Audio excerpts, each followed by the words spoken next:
Victoria Monroe stood at the boardroom window, watching a single father pack his daughter's soccer bag in the parking lot below, the same man who'd just been threatened with termination for leaving work early. In 6 hours, she would stand in front of the board and choose between her billion-dollar reputation and defending a man she barely knew. The decision would cost her everything she'd built, or prove that power without humanity was just another kind of bankruptcy. This is a story about what happens when the untouchable meets the invisible, and both discover they've been wrong about strength all along. Hit like and drop your city in the comments so I can see how far this story travels. The elevator doors opened with the kind of whisper that only money could buy. Silent, efficient, perfect. Victoria Monroe stepped into the executive corridor of Monroe Global Industries wearing Armani and the expression of someone who'd forgotten what uncertainty felt like. Her heels clicked against Italian marble in a rhythm that had become as natural as breathing. 34 years old, self-made billionaire, CEO of a company she'd dragged from her father's mediocre legacy into something that made Wall Street nervous. She didn't smile at the receptionist, didn't need to. "Morning, Ms. Monroe," the woman said, her voice careful. Victoria gave a half nod and kept walking.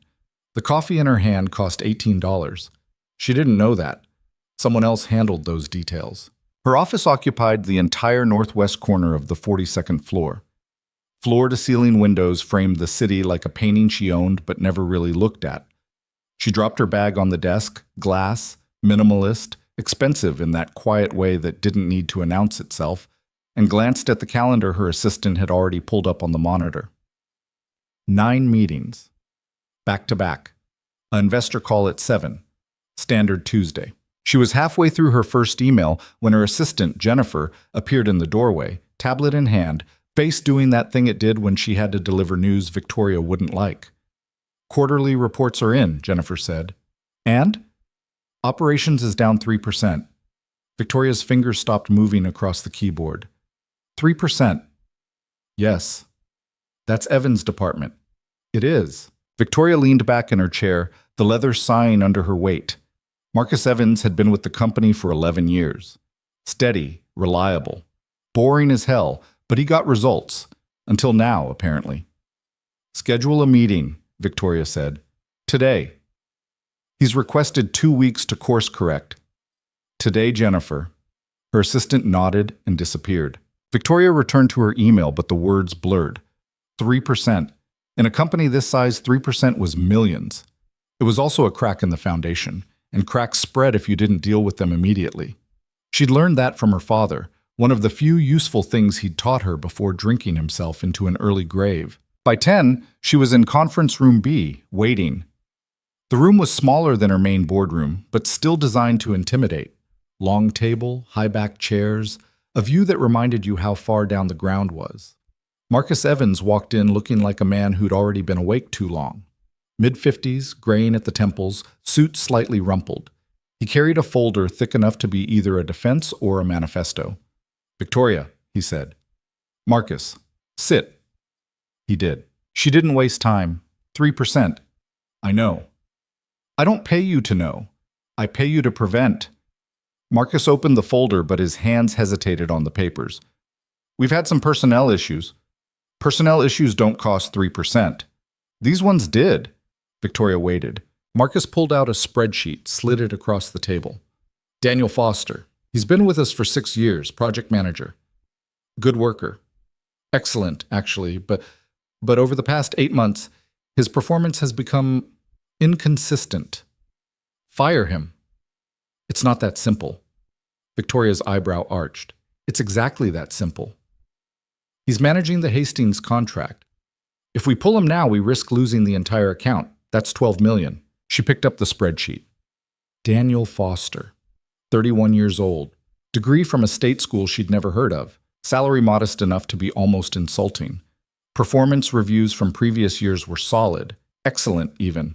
Then, 8 months ago, the pattern shifted. Late arrivals, early departures, missed deadlines. "What changed?" she asked. Marcus hesitated. "I don't know. He won't talk about it." "Then make him talk about it." "I've tried. He just shuts down." Victoria studied the numbers again. There was something here, some missing piece that Marcus either couldn't see or wouldn't say. She'd built her career on reading between lines, on finding the truth people tried to bury in data. Where is he now? Fourth floor, project management. She stood. Let's go. Marcus blinked. Now? Do I stutter, Marcus? He scrambled to follow her. The fourth floor was different from the executive level, brighter somehow. More noise. People actually talked to each other here instead of sending emails from 10 feet away. Victoria walked through it like a foreign country, aware of the conversations that died as she passed, the way people straightened in their chairs. She didn't come down here often. Didn't need to. Marcus led her to a desk near the back corner, tucked against a window that looked out at another building so close you could probably reach across and knock. The desk was neat but lived in. A coffee mug with a cartoon character she didn't recognize. A photo frame turned slightly away from view. A jacket hung over the chair. The man sitting there didn't notice them at first. He was focused on his computer screen, fingers moving across the keyboard with the kind of tired precision that came from doing something too many times to count. Dark hair needed a cut. Stubble that was a day past acceptable. White shirt with the sleeves rolled up, tie loosened. He looked exhausted. Foster, Marcus said. The man's hand stopped. He turned, and for just a second, Victoria saw something flicker across his face. Not fear, exactly. Something quieter. Resignation, maybe. Mr. Evans, he said. His voice was low, even, the kind of voice that didn't ask for much. Then his eyes shifted to Victoria, and she watched him register who she was. He stood quickly, almost knocking his chair back. Miss Monroe, he said. She didn't offer her hand, just studied him. Up close he looked older than 31, the kind of aging that didn't come from years but from weight. She'd seen it before in people who carried things they couldn't put down. Daniel Foster, she said. Yes, ma'am. Your performance has declined. He didn't flinch. Yes, ma'am. Why? A pause, brief, but there. Personal reasons. Personal reasons cost this company 3% last quarter. Something shifted in his expression. Not anger, something colder. I'm aware of my responsibilities. Are you? Yes? Victoria waited, but he didn't elaborate. Just stood there, meeting her gaze with a steadiness that was either impressive or infuriating. She couldn't decide which. The Hastings contract, she said. Where are we? On schedule. Deliverables are ready for next week's presentation. Marcus says you've missed deadlines. Not on Hastings. She glanced at Marcus, who shifted his weight. Other projects, Marcus clarified. Daniel's jaw tightened, but he didn't argue. Victoria looked back at him. Do you want to keep this job? Yes? Then fix whatever's broken. I'm working on it. Work faster. She turned to leave, then stopped. Something made her glance back. Maybe the photo frame on his desk, still turned away. Maybe the way his shoulders carried tension like a physical thing. What's in the frame? She asked. He hesitated. Nothing important. Show me. Another pause, longer this time. Then he reached over and turned it toward her. A little girl, maybe 5 years old, gap-toothed smile, holding a soccer ball almost as big as her torso. Dark curls, bright eyes. The kind of joy that hadn't learned to be careful yet. Your daughter, Victoria said. Yes. She's the personal reason. Daniel's expression closed like a door. I handle my responsibilities. Victoria studied the photo a moment longer, then nodded. See that you do. She walked away, Marcus trailing behind her like a shadow that couldn't keep up. That's it? Marcus asked when they reached the elevator. What else would there be? I thought you'd... I don't know. Fire him. Victoria pressed the button for the executive floor. You said we can't afford to lose the Hastings contract. We can't. Then we don't fire him. Yet. The elevator doors closed. But as the floor numbers climbed, Victoria found herself thinking about the photo. The little girl with the soccer ball. The way Daniel Foster had looked when she'd asked to see it, like she'd asked him to show her an open wound. She didn't like mysteries. Mysteries meant variables she couldn't control. And control was the only thing that mattered. The rest of the day passed in the usual rhythm of power. Meetings where she made decisions that affected hundreds of lives. calls where she negotiated terms that would shift millions, a working lunch where she didn't taste the food. By 6, she was back in her office, alone. The city lights were coming on, turning the world below into something that looked almost beautiful if you didn't think too hard about what it actually was. She poured herself a drink, scotch, expensive, smooth, and stood at the window. Her phone buzzed, a text from her mother. "Dinner Sunday? Your father's birthday?" Victoria deleted it without responding.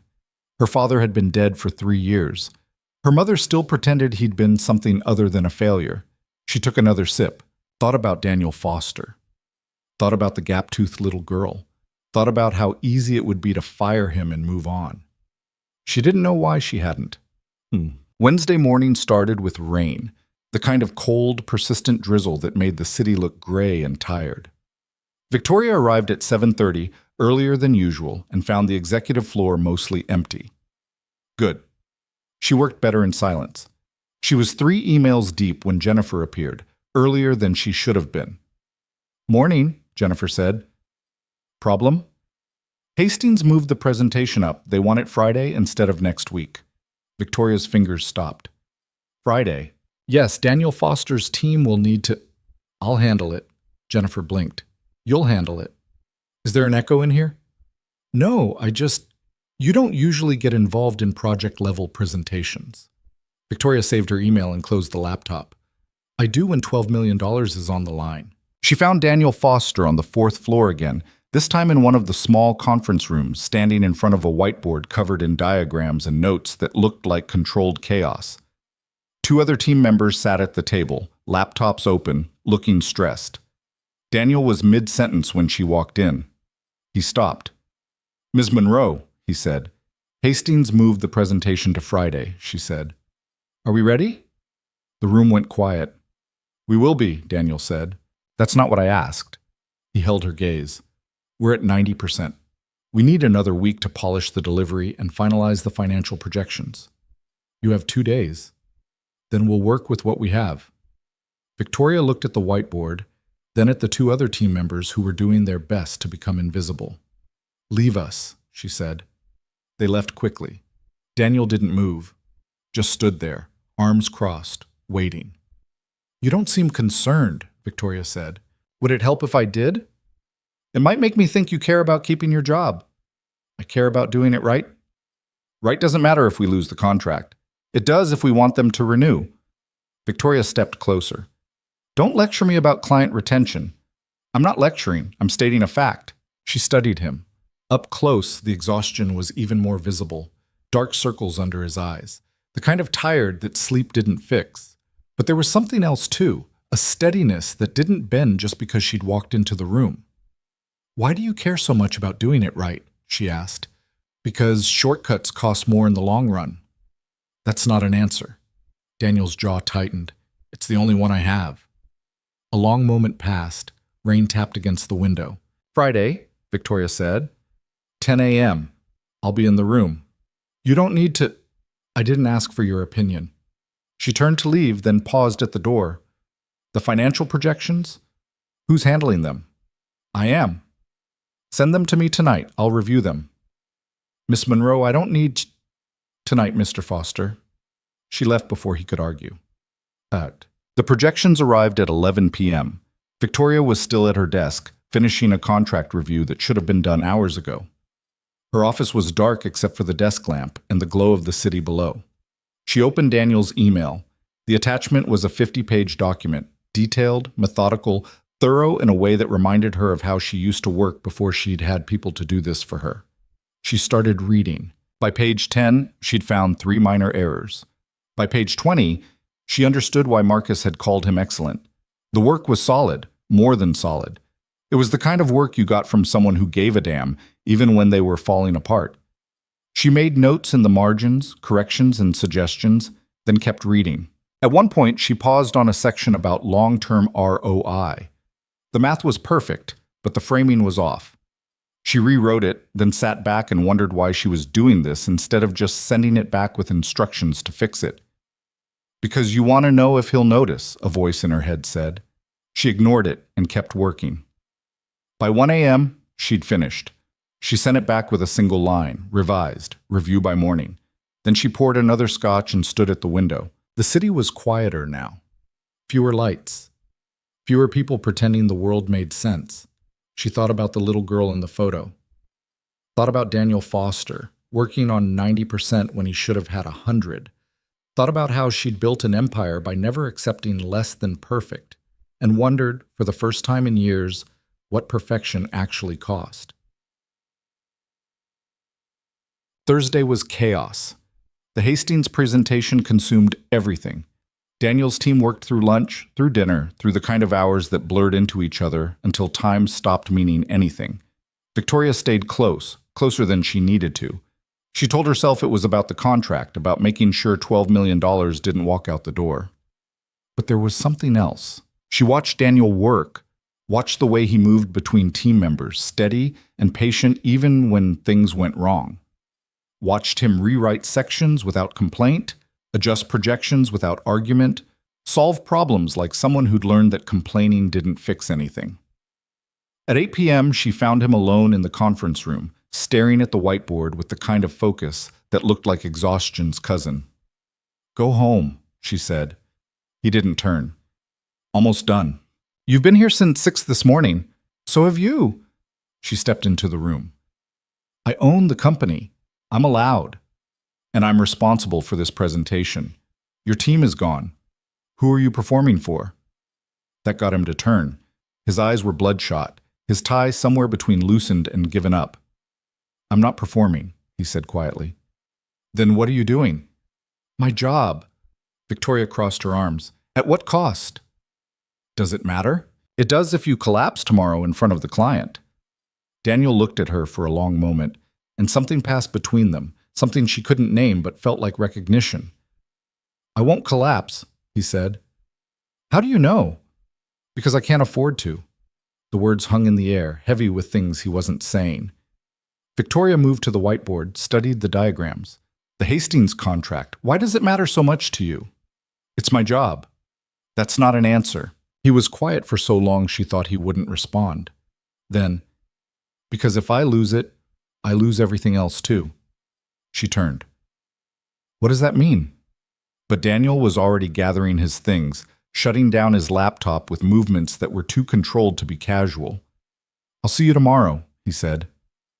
"Foster?" "Good night, Miss Monroe." He left. Victoria stood alone in the empty conference room, surrounded by whiteboards and half-empty coffee cups and the ghost of a conversation that had ended before it started. Outside, the rain had stopped, but the windows were still streaked with water, distorting the city lights into something that looked almost like tears. She didn't leave for another hour. And when she finally did, she took the elevator down to the parking garage instead of calling her driver. The 4th floor was dark, but as she passed, she glanced through the windows. Daniel's desk was empty. The photo frame was turned toward the window again, the little girl's smile hidden from view. Victoria stood there longer than she should have. Then she got in her car and drove home to an apartment that cost more than most people made in a year and felt exactly as empty as it always did. Friday arrived like a reckoning. The Hastings presentation was scheduled for 10. By 9:30, the conference room was ready, projector tested, materials printed, coffee brewing. Daniel's team looked nervous but prepared. Daniel looked like he hadn't slept. Victoria arrived at 9:45 wearing her armor, Prada suit, hair perfect, expression that could cut glass. She took a seat at the back of the room, not at the table. An observer, supposedly. The Hastings representatives arrived at 9:58, 3 of them, mid-level executives with the kind of professional smiles that meant nothing and evaluated everything. Daniel stood at the front of the room, laser pointer in hand, and began. Victoria had seen hundreds of presentations, thousands probably. She knew within the first 30 seconds whether something would succeed or fail. This one was different. Daniel's delivery was quiet, almost understated. No flash, no performance, just clarity. He walked them through the projections with the kind of patience that made complex things feel simple. When they asked questions, he didn't deflect or oversell. He just answered. One of the Hastings executives, a woman named Sharma, leaned forward during the ROI section. "This seems conservative," she said. Daniel nodded. "It is, We'd rather underpromise and overdeliver than the reverse. Most firms do the opposite. Most firms lose clients after the first contract. Sharma smiled. Actually smiled. Fair point. The presentation ran 70 minutes. When it ended, the Hastings team asked for the room to deliberate. Standard practice. Victoria followed Daniel into the hallway. That was good, she said. He looked surprised. Thank you. Don't let it go to your head. Wouldn't dream of it. They stood in silence, waiting. The hallway was empty, just the two of them and the sound of muffled voices from inside the conference room. You rewrote the ROI section, Daniel said. Victoria glanced at him. You noticed? It was better than what I had. I know. He almost smiled. Almost. Thank you. Don't thank me. I did it for the company. Right. Another silence. Then Daniel's phone buzzed. He pulled it out, glanced at the screen, and his entire expression changed. Not panic, exactly. Something colder. More controlled. Problem? Victoria asked. I need to make a call. Now? Yes. He was already walking away, phone to his ear. Victoria watched him turn the corner, heard his voice drop to something low and urgent. She stood there, annoyance prickling at the back of her mind. 5 minutes later, the conference room door opened. Sharma stepped out, hand extended. We're in, she said. Victoria shook her hand, smiled the way she'd learned to smile when cameras were watching. Excellent. We'll have the contracts ready by Monday. Looking forward to it. The Hastings team left. Victoria turned to find Daniel's team celebrating quietly in the hallway. High fives, relieved laughter, the kind of victory that came from not screwing up. But Daniel wasn't there. She found him on the emergency stairwell, phone still pressed to his ear. His voice carried up through the concrete space. I know, Sophie, I know. I'll be there as soon as I can. Just stay with Mrs. Chen, okay? I promise. I promise. He ended the call and stood there, head down, shoulders tight. Victoria cleared her throat. He turned, and for a second she saw something in his face that looked like the edge of breaking. We got the contract, she said. Good. Your team is looking for you. I need to leave. Now? Yes. Victoria studied him. What's going on?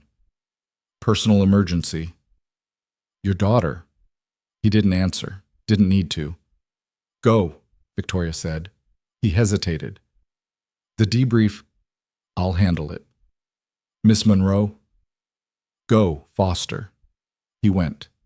Victoria stood in the stairwell alone, listening to his footsteps fade down and away. Then she went back to the conference room and led the debrief herself, answering questions she shouldn't have had answers for, filling a space that wasn't supposed to be hers to fill. And later, when she was back in her office, staring at the city through glass that made everything look small and manageable, she couldn't stop thinking about the way Daniel Foster had said his daughter's name, like it was the only word that mattered. Victoria didn't go home that night. She stayed in the office until the cleaning crew arrived, then stayed through their shift, working on contracts that didn't need her attention and reviewing reports she'd already read twice. By the time the sky started turning that particular shade of gray that came before dawn, she'd admitted to herself what she'd been avoiding all night. She wanted to know what Daniel Foster's emergency had been, not for professional reasons. She could lie to herself about a lot of things, but that one wouldn't hold. She went home at 6, showered, changed, and was back at her desk by 7:30. The executive floor was still mostly empty. She liked it that way. The quiet gave her room to think without Jennifer's careful interruptions or Marcus's nervous energy filling the space. Her coffee was still hot when her phone buzzed. A text from an unknown number. Thank you for yesterday. Contract saved my job. DFE, she stared at it longer than she should have. Daniel Foster didn't have her personal number. He must have gotten it from Jennifer, which meant he'd asked for it, which meant he'd thought about reaching out. She typed back, Your work saved your job. I just didn't interfere. The response came fast. Still, thank you. Victoria set the phone down and tried to return to her email, but the words kept blurring. After 5 minutes of pretending to work, she picked up the phone again. Is your daughter all right? The 3 dots appeared, disappeared, appeared again. When the response finally came, it was shorter than the others. Yes. She should have left it there, should have put the phone away and gotten back to the actual work that actually mattered. Instead, she wrote, Good. No response this time. She waited longer than she'd admit, watching the screen like it might offer something it had no intention of giving. Then she set it face down on the desk and forced herself through the rest of her morning routine. By 9, the office had filled with its usual rhythm. Jennifer appeared with the day's schedule: 2 board calls, a lunch meeting with investors, an afternoon review of the Hastings contract terms. Normal. Manageable. Exactly the kind of day Victoria could execute without thinking. But she kept thinking anyway. At 10, she found herself on the 4th floor. She told herself she was just checking on the post-Hastings workload, making sure Daniel's team was transitioning smoothly to their next project. It was the kind of thing a CEO did. Hands-on leadership. Nothing strange about it. Daniel was at his desk, focused on his screen with that same tired intensity she'd seen all week. The photo frame was turned toward him today, the little girl's smile visible from where Victoria stood. She knocked on the cubicle wall. He looked up, surprise flickering across his face before he could hide it. "Ms. Monroe." "Walk with me," she said. He hesitated, glanced at his screen, then stood. "Of course." They walked to the break room at the end of the floor, a small space with a coffee machine that had seen better days, and a table that wobbled if you leaned on it wrong. No one else was there. Privacy without the weight of her office. Victoria poured herself coffee she didn't want, mostly to give her hand something to do. "Your daughter," she said. "Yesterday. What happened?" Daniel's expression closed immediately. "Personal matter. I'm aware. I'm asking what it was." "With respect, Miss Monroe, that's not really your business." She turned to face him. "When it affects your work performance, it becomes my business." "It didn't affect the presentation. It affected you leaving immediately after." "I had an emergency." "Define emergency." Daniel's jaw tightened. "My daughter's school called. She was sick. The woman who watches her after school couldn't stay late. I had to pick her up." Victoria processed that. "You're a single parent." "Yes." "For how long?" The question landed differently than she'd intended. She watched him take it in, saw something flicker behind his eyes that looked like old pain learning to stay quiet. 3 years, he said finally. "Her mother?" "Died." The word sat between them, blunt and immovable. Victoria set down her coffee cup. "I'm sorry. It was a long time ago." 3 years isn't that long." "Long enough." She studied him, up close. In the harsh break room lighting, he looked even more worn down than she'd thought. This wasn't just exhaustion from one bad week. This was years of carrying weight that didn't get lighter just because you got used to it. "You should have told Evans," she said, "about your situation." "Why?" "So he could make accommodations I don't need." "You clearly need them." "I handle it." "Do you?" Daniel's hands curled into fists at his sides, then released. "I'm here every day. I do my job. What else do you want?" "I want to know why you're running yourself into the ground when there are systems in place to help." "Because systems fail," he said, and there was something sharp in his voice now, something that cut through the careful politeness he'd been wearing like armor. "And when they fail, I'm the one left holding the pieces. So forgive me if I don't trust them." The silence that followed felt heavy. Victoria picked up her coffee again, took a sip. It was terrible. She drank it anyway. "What's her name?" she asked. "Sophie." "How old?" 6. "The photo on your desk. She plays soccer?" Daniel's expression shifted, softened just slightly. "She wants to. I can't afford the league yet, so we just practice in the park." Victoria nodded, set down the cup. "I'm moving you to a different project." His head snapped up. "What?" "The Hastings contract is locked. You're not needed for implementation. I'm reassigning you to something with more flexible hours." "I don't need special treatment." "This isn't special treatment. This is resource management." "Ms. Monroe, you're burned out, Foster. Anyone with eyes can see it. Burned out employees make mistakes, and mistakes cost money. I'm preventing that." "By demoting me?"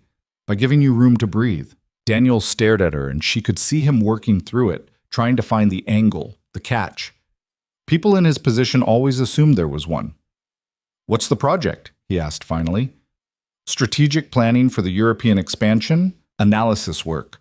Most of it can be done remotely, fewer tight deadlines. I need someone detail-oriented who won't cut corners." That's a promotion-level assignment. Then don't screw it up. He was quiet for a long moment. Why are you doing this? Victoria met his gaze. Because 3% matters, and I don't like mysteries. I'm not a mystery. You are to me. She left him standing there in the break room, probably trying to figure out what had just happened. She wasn't entirely sure herself. By the time she got back to her office, Jennifer was waiting with a tablet and an expression that meant problems.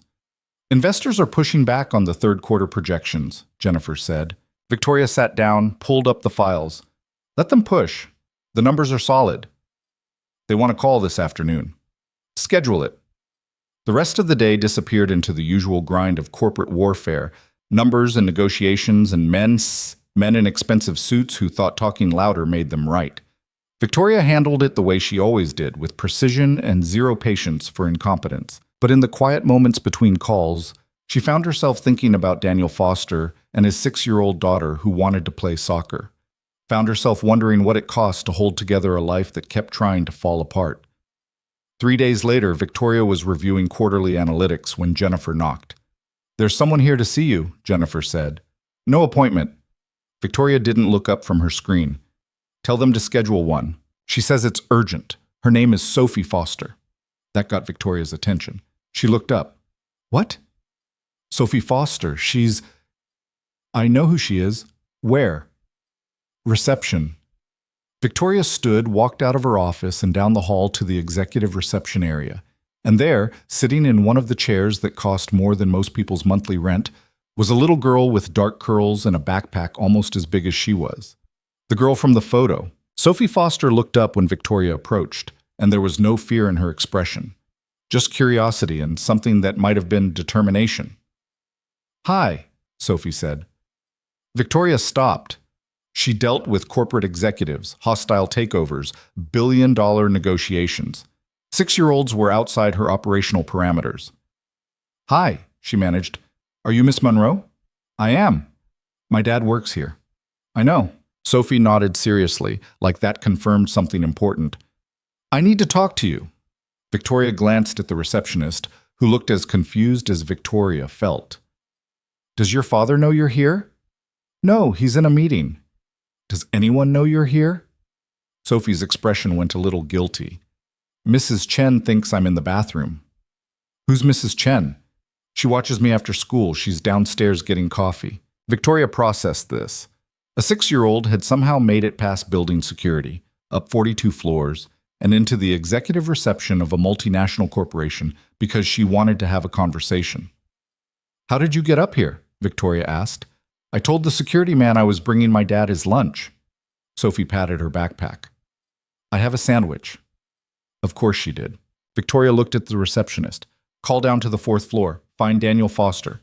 Tell him his daughter is here. The receptionist reached for the phone. Victoria looked back at Sophie. What did you want to talk to me about?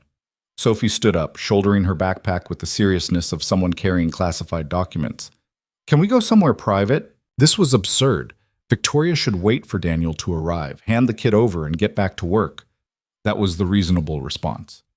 Instead, she said, Follow me.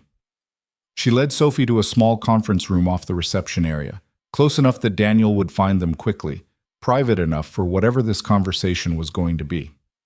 Sophie climbed into a chair, set her backpack on the table, and folded her hands like she'd seen adults do in important meetings. Victoria sat across from her. I'm listening. Sophie took a breath. My dad is really tired. Victoria waited. He tries to hide it, but I know. He doesn't sleep good. He works all the time, and he worries about money and if I'm okay and if he's doing a good job. The words came out in a rush, like Sophie had been holding them for a while and finally found someone who might listen. He's doing the best he can, Victoria said carefully. I know, but it's hard for him, especially since Mom died. Victoria felt something tighten in her chest. I'm sorry about your mom. Sophie nodded. Me too. She was really nice. She used to make pancakes on Sundays. That sounds nice. Dad tries, but his pancakes are bad. Sophie said this matter-of-factly, without judgment. I eat them anyway because I don't want him to feel sad. Victoria didn't know what to say to that. Sophie leaned forward. My dad said you gave him a new job, one that's easier. I reassigned him to a different project. Is it because he's not good at his job? No, he's very good at his job. Then why? Victoria considered how to answer that. Because sometimes good people need help, even if they don't ask for it. Sophie studied her with those bright, serious eyes. Are you helping him? I'm trying. Why? It was a fair question. Victoria didn't have a good answer. Because he works hard, she said finally, and because I don't like seeing talent wasted. Sophie seemed to consider this. Then she reached into her backpack and pulled out a drawing, crayon on construction paper, the kind of art that belonged on refrigerators.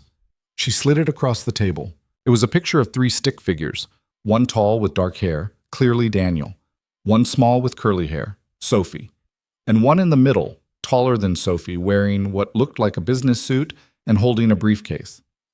That's you, Sophie said, pointing to the suited figure. Victoria stared at it. Why am I in your drawing? Because you're helping my dad. That makes you important. Sophie, I wanted to say thank you. Dad says thank you is important. Victoria picked up the drawing, studied the careful crayon lines, the way Sophie had drawn her taller than she probably was. You didn't have to do this, Victoria said. I know, but I wanted to. The door opened. Daniel stood there, breathless, like he'd run the whole way. His eyes went to Sophie first, checking, making sure, then to Victoria. Sophie, he said, and his voice had that edge parents got when fear and relief mixed together. What are you doing here? I came to see Ms. Monroe. You can't just... He stopped, took a breath. Mrs. Chen is worried sick. I left a note. A note.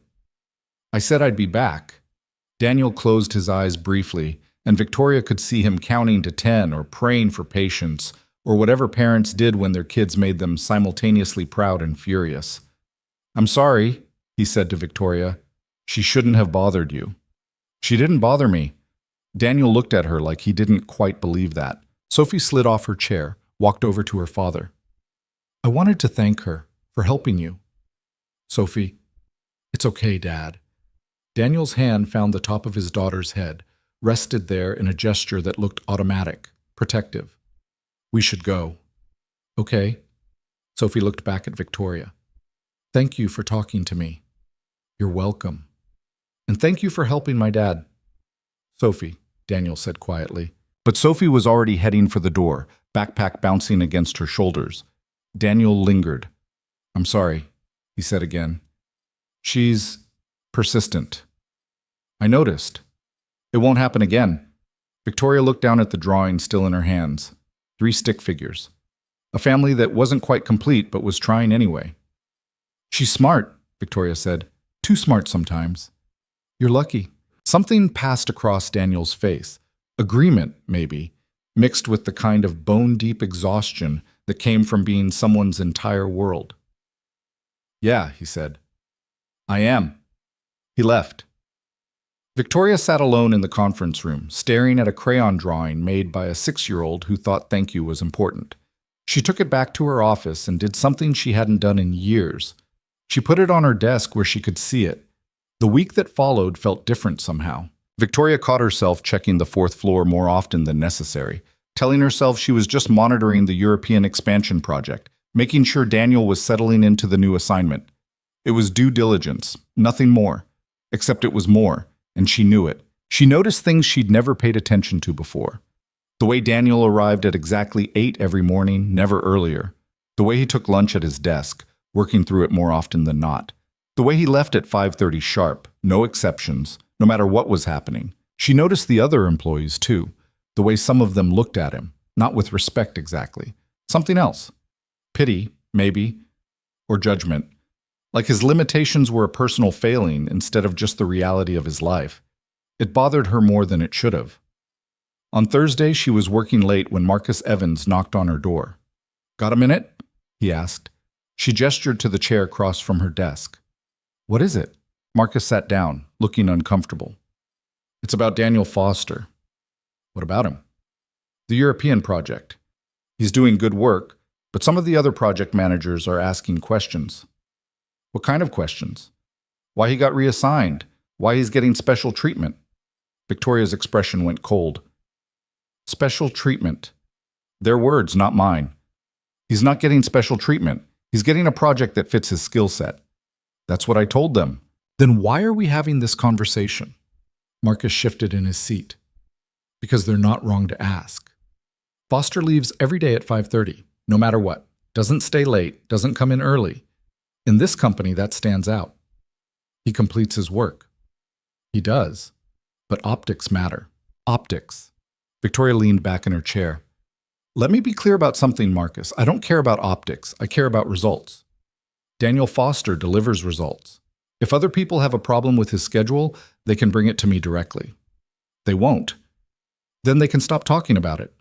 Marcus nodded, but didn't look convinced. I'm just saying people notice. And in a competitive environment like this, are you suggesting I fire him? No. I'm suggesting you be aware of the perception. Victoria stood, walked to the window.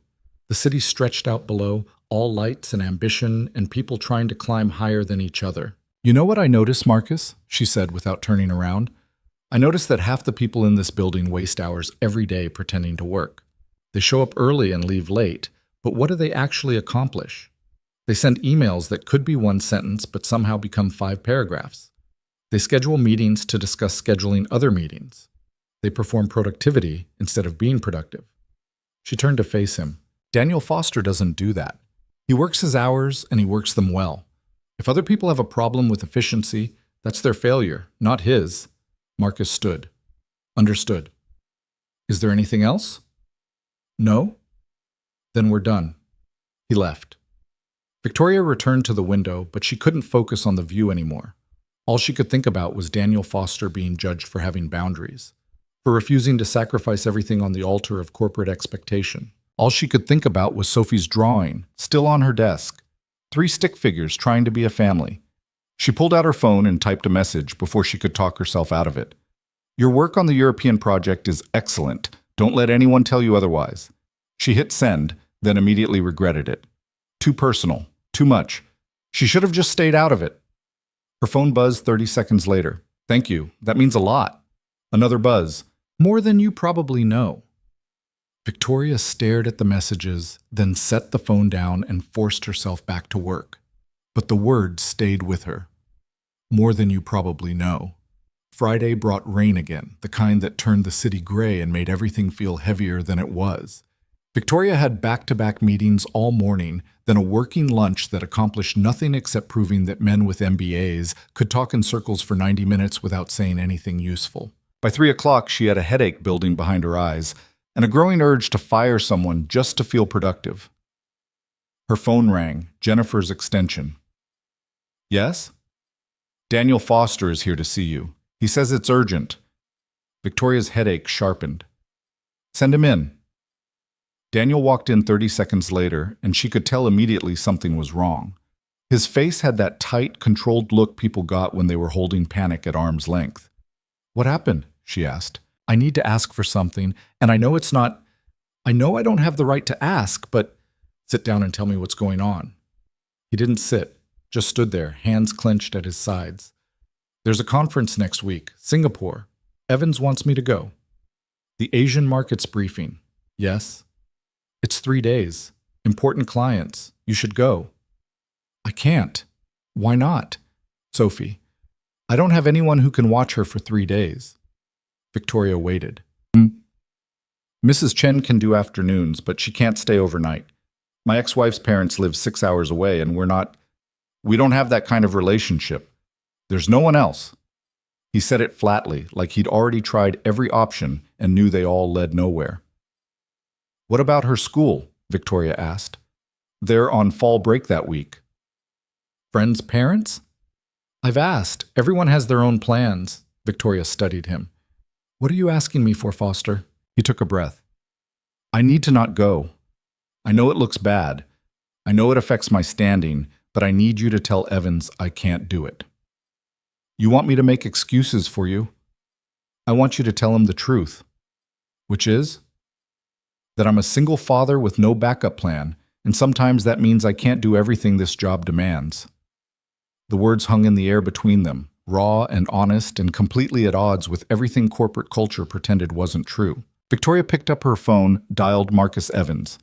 Marcus, the Singapore conference, I'm sending someone else. Daniel's eyes widened. Who? Marcus asked on the other end. Williams from operations. He's been asking for international experience. Williams doesn't know the Asian markets like Foster does. Then brief him. Foster stays here. Victoria, I really think... Are we having a disagreement, Marcus? A pause. No. Good. She hung up. Daniel was staring at her. You didn't have to... I made a business decision. Williams needs the experience. That's all. That's not all. Don't overthink it. Miss Monroe, is there anything else, Foster? He opened his mouth, closed it. No. Then we're done. But he didn't leave. Just stood there, looking at her with an expression she couldn't quite read. Thank you, he said finally. I know what that cost. Didn't cost anything. Yes, it did. He left before she could argue. Victoria sat in her office after he'd gone, staring at nothing, wondering when exactly she'd started making decisions based on a 6-year-old's drawing and a man who looked like he carried the weight of the entire world on his shoulders that were already too tired to hold it. Her phone buzzed. A text from her mother. Sunday dinner, 6 p.m. Don't be late. She deleted it. Then she looked at Sophie's drawing, still on her desk where anyone could see it. 3 stick figures. A family that wasn't quite complete. Victoria picked up her phone and did something she hadn't done in 3 years. She called her mother back. I'll be there, she said when her mother answered. Really? Don't make it a thing. I'm just surprised. 6 o'clock. I won't be late. She hung up before her mother could say anything else. Outside, the rain kept falling, washing the city clean in that temporary way rain did, making everything look new for just a moment before the dirt came back. Victoria turned back to her computer and tried to focus on work. Tried not to think about what it meant that a single father and his daughter had somehow made her remember she used to have a family too. Tried not to wonder what came next. Sunday dinner at her mother's house felt like walking into a museum of a life Victoria had stopped claiming as her own. The house in Greenwich hadn't changed in 20 years. Same cream-colored walls, same Persian rugs her father had bought on a business trip he'd probably spent drunk. Same photographs on the mantel that captured moments that looked happier than they'd actually been. Her mother answered the door wearing pearls and disappointment. You came, Eleanor Monroe said. I said I would. You say a lot of things. Victoria stepped inside, handed over the wine she'd brought. Expensive, red. The kind her mother would serve but never actually enjoy. Are we doing this now, or can we at least make it through appetizers? Eleanor took the bottle without looking at it. Your brother's here. Jonathan's here? Don't sound so surprised. He visits. Unlike you, the unspoken words finished. Victoria followed her mother into the dining room where her younger brother sat at the table looking exactly like he always did. Rumpled blazer, 5 o'clock shadow at 6:30, the kind of casual wealth that came from never having to prove anything. Vicky, Jonathan said, standing to hug her. Don't call me that. Still uptight, I see. Still unemployed? I prefer independently wealthy. That's not what Dad's trust fund makes you. Eleanor set the wine down harder than necessary. Can we have one meal without you two sniping at each other? Victoria and Jonathan looked at each other, then back at their mother. Probably not, they said in unison. Dinner was exactly what Victoria expected. Overcooked lamb, undercooked conversation, and the kind of polite tension that came from people who shared DNA, but not much else. Eleanor asked about the company. Victoria gave answers that revealed nothing. Jonathan talked about a gallery opening he'd attended, some artist whose work was transformative, which seemed to be code for, I bought 3 pieces I'll never hang. It wasn't until dessert that Eleanor finally asked the question Victoria had been waiting for. Are you seeing anyone? Victoria set down her fork. No. You should be. You're 34. I'm aware of my age. I just think it would be good for you to have someone. I have a company to run. That's not the same thing. It is to me. Eleanor dabbed at her mouth with a napkin. Your father always said work couldn't keep you warm at night. Dad said a lot of things, most of them while drunk. The table went quiet. Jonathan cleared his throat. So, how's the company doing? Victoria was grateful for the deflection, even if it came from her useless brother. Fine. We just locked the Hastings contract. That's great. It is. Dad would have been proud. Victoria looked at her brother. Dad would have been drunk. Eleanor stood abruptly, started clearing plates. I don't know why you have to be so harsh about him. Because he was harsh about everything else. He loved you. He loved scotch more. Eleanor's hand shook as she stacked the dessert plates. Victoria watched her mother try to hold together the fiction that their family had been anything other than broken, and felt something that might have been pity if she'd let it. I should go, Victoria said. You just got here. It's been 2 hours. Stay for coffee. I have an early meeting. It was a lie. They both knew it. Eleanor set down the plates, looked at her daughter with eyes that had gotten older without Victoria noticing. You can't run forever, Victoria. I'm not running, I'm working. It's the same thing. Victoria stood, grabbed her coat from the hall closet. Jonathan followed her to the door. She means well, he said quietly. She means to fix something that's been broken since before Dad died. Maybe it's worth trying. Victoria looked at her brother, younger by 3 years, softer in all the ways she'd made herself hard. When did you become the wise one? Someone had to be. She almost smiled. Almost. Take care of her, Victoria said. I do. I mean actually take care of her, not just show up for dinners. Jonathan's expression shifted into something more serious. I know what you mean. Victoria left. The drive back to the city took 40 minutes, and she spent most of it thinking about her mother's question. Are you seeing anyone?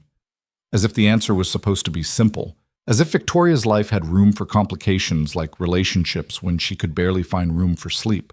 But as she drove, she kept thinking about Daniel Foster, about Sophie's drawing on her desk, about 3 stick figures trying to be a family. She pulled into her building's garage at 9:30, took the elevator up to her apartment on the 38th floor, and poured herself a drink she didn't finish. Her phone buzzed, a text from an unknown number.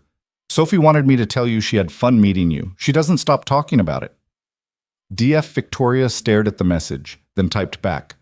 Tell her she made an impression. The response came quickly.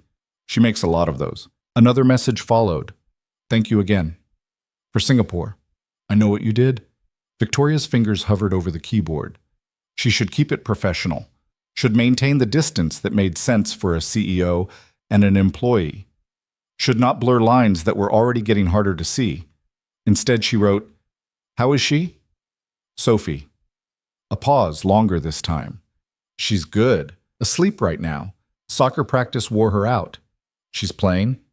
Just in the park. With me. Still can't afford the league. Victoria looked out at the city, at all the lights representing all the lives happening in parallel to her own. She thought about what she spent on coffee in a month, what she spent on wine she didn't drink and dinners she didn't taste. What a children's soccer league probably cost. What league? She typed. Little Strikers. It's local. Good coaches. Sophie wants to join, but registration is $300 for the season, plus equipment. I'm saving up. $300. Victoria had spent more than that on the wine she'd brought to her mother's house. She set down her phone and walked to her window, looked out at the city that had made her rich and kept her separate from everything that wasn't acquisition and profit. Then she picked up the phone again and sent a message to Jennifer. I need information on youth soccer leagues in the city, specifically Little Strikers.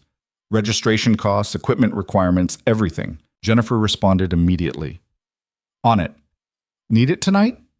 Tomorrow morning is fine.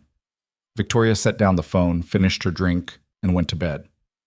But she didn't sleep well. Monday morning, Jennifer had the information waiting. Little Strikers was a community league for kids ages 5 to 10.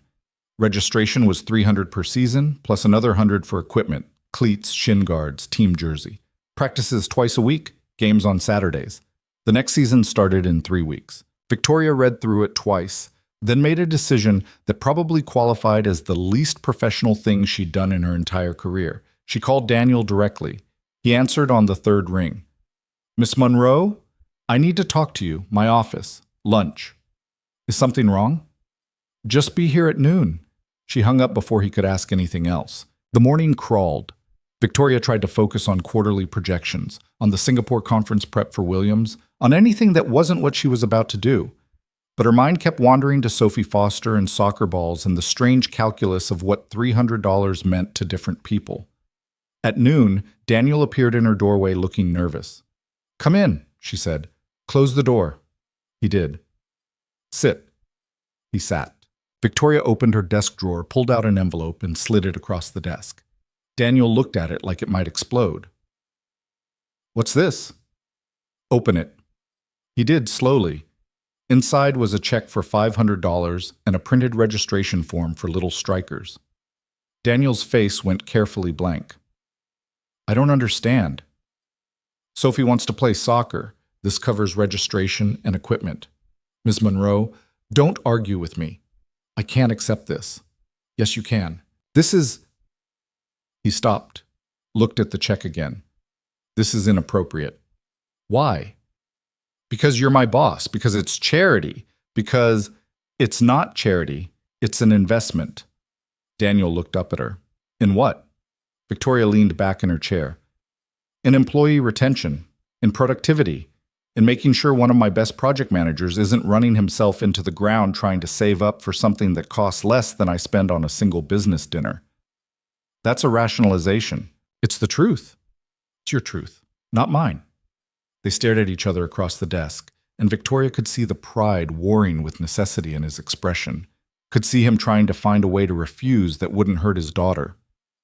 "Sophie drew me a picture," Victoria said quietly. "Did she tell you that?" "She mentioned it. She put me in her family, 3 stick figures. Her, you, and me." Daniel's expression shifted. "She shouldn't have—" "I'm not upset about it. I'm just saying, she made me part of something. And I don't take that lightly." "Ms. Monroe, let me help Daniel." It was the first time she'd used his first name. They both noticed. Daniel looked down at the check again, and she watched his hand shake slightly as he held it. "Why?" he asked. "And don't tell me it's business. Just tell me the truth." Victoria was quiet for a long moment. "Because I know what it's like to have a parent who couldn't see past their own problems. And Sophie deserves better. You're giving her better. This just makes it a little easier." The silence stretched. Finally, Daniel folded the check carefully, put it back in the envelope. "I'll pay you back." "No, you won't." "Yes, I will." "Daniel, I'll pay you back," he said again, and there was steel in his voice now. $50 a paycheck until it's done. Non-negotiable. Victoria wanted to argue, but she could see in his face that he needed this. Needed to not be rescued, just supported. "Fine," she said. "50 a paycheck." He stood. "Thank you." "You're welcome." He walked to the door, then stopped. "Victoria!" She looked up. "Thank you," he said again, and this time there was something in his voice that made her chest feel tight. Then he was gone. Victoria sat in her office for a long time after, staring at nothing, wondering what the hell she'd just done, and why it felt more important than any business deal she'd ever closed. The week that followed felt strange. Victoria caught herself looking for Daniel around the office more than she should, found excuses to check on the European expansion project, even though it didn't need her attention. She told herself she was just monitoring her investment, making sure the soccer registration had worked out. But it was more than that, and she knew it. On Wednesday, she was leaving a board meeting when she saw Sophie in the building lobby again. This time, the girl was with Daniel, both of them carrying shopping bags. Victoria stopped. Sophie saw her first. "Ms. Monroe!" Daniel turned, surprise crossing his face. "Victoria!" They'd been using first names since Monday. It still felt strange. "Shopping?"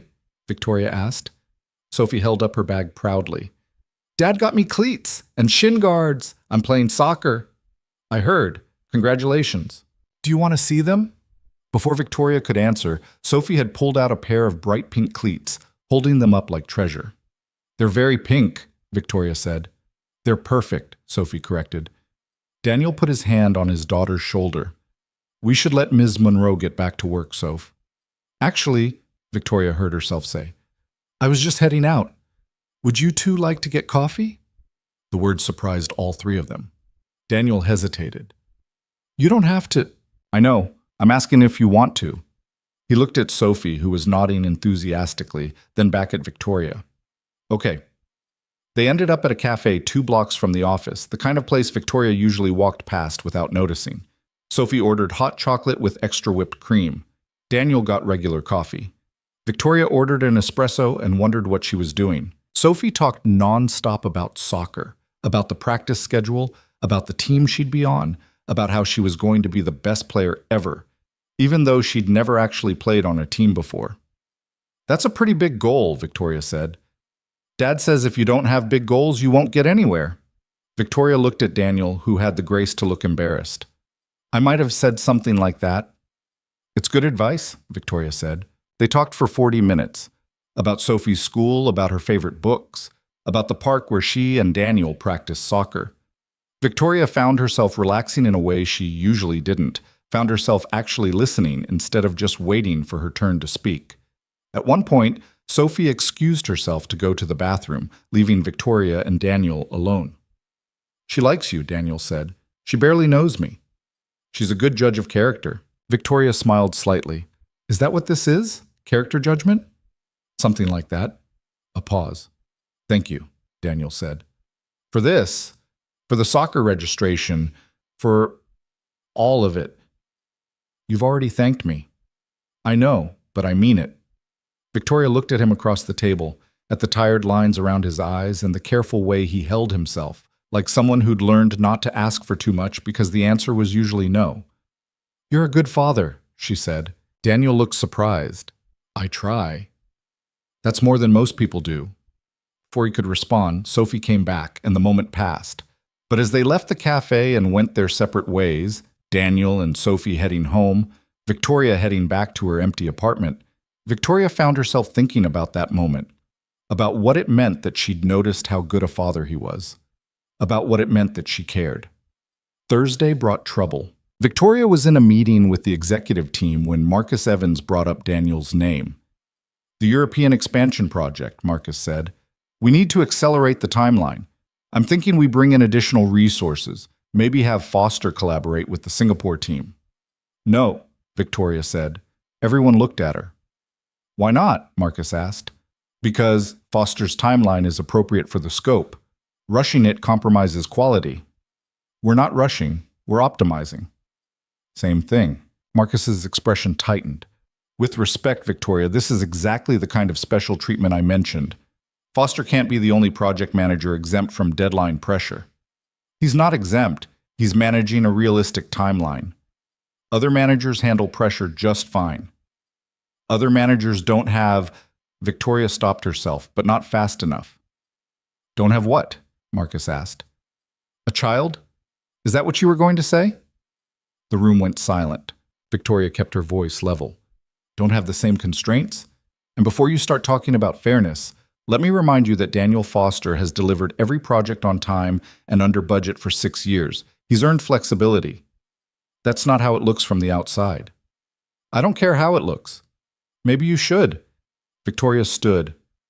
Meeting adjourned. Victoria sat. "I said we're done." Ed. She left the conference room, walked straight to her office, and slammed the door hard enough that Jennifer jumped at her desk outside.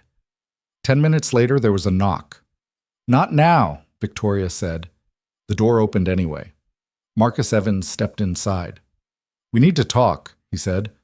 "I thought I made myself clear." "You did. But I'm going to say this anyway." Marcus closed the door behind him. "You're making a mistake." "Excuse me?" "Foster. Whatever this is, it's affecting your judgment." Victoria's voice went cold. "Choose your next words carefully, Marcus. I've been with this company for 11 years. I've never seen you bend the rules for anyone. But Foster gets project reassignments, schedule protection, and now you're shutting down legitimate business concerns because you don't like the optics of pressuring him. His work is excellent. That's not the point. Then what is?" Marcus leaned against the door. "People are talking about why Foster gets special treatment, about what's really going on." "Nothing is going on." "Then act like it, because right now you're treating him differently than everyone else, and that makes people question your leadership." Victoria wanted to argue, but she couldn't, because Marcus was right. She was treating Daniel differently, not because of anything inappropriate, but because she'd seen what he was carrying and couldn't ignore it anymore. "I'm protecting a valuable employee," she said. "Are you?" Or are you protecting something else? Get out. Victoria. I said, get out. Marcus left. Victoria stood at her window, hands shaking with anger or something else she didn't want to name. Her phone buzzed. A text from Daniel. Everything okay? Evans just called asking about my capacity for additional projects. Victoria stared at the message, then typed back. It's handled. You sure? Yes. But she wasn't sure. Wasn't sure about any of this anymore. That evening, Victoria stayed late again, working through reports she'd already reviewed and contracts she'd already signed. She was avoiding going home, avoiding the quiet that made her think too much. At 8, her phone rang. Her mother, she almost didn't answer. Victoria, Eleanor said, are you busy? Yes. Too busy to talk to your mother? Victoria sighed. What do you need? I wanted to apologize. For Sunday. I shouldn't have pushed. It's fine. It's not. You came for dinner and I made it uncomfortable. Victoria set down her pen. Why are you really calling? A pause. Because I'm worried about you. I'm fine. You're always fine. That's what worries me. Mom, you're so much like your father, Victoria. Not the drinking, but the isolation. He never let anyone in either. I'm not isolating, I'm working. That's what he said too. The words hit harder than they should have. I have to go, Victoria said. Victoria. She hung up, then sat in her office alone and wondered if her mother was right. Wondered if she'd been running so long she'd forgotten what it felt like to stop. Her phone buzzed again. Another text from Daniel. Sophie's first practice is Saturday. She's nervous but excited. Thought you'd want to know. Victoria looked at the message for a long time. Then she did something that surprised even herself. She typed back, What time?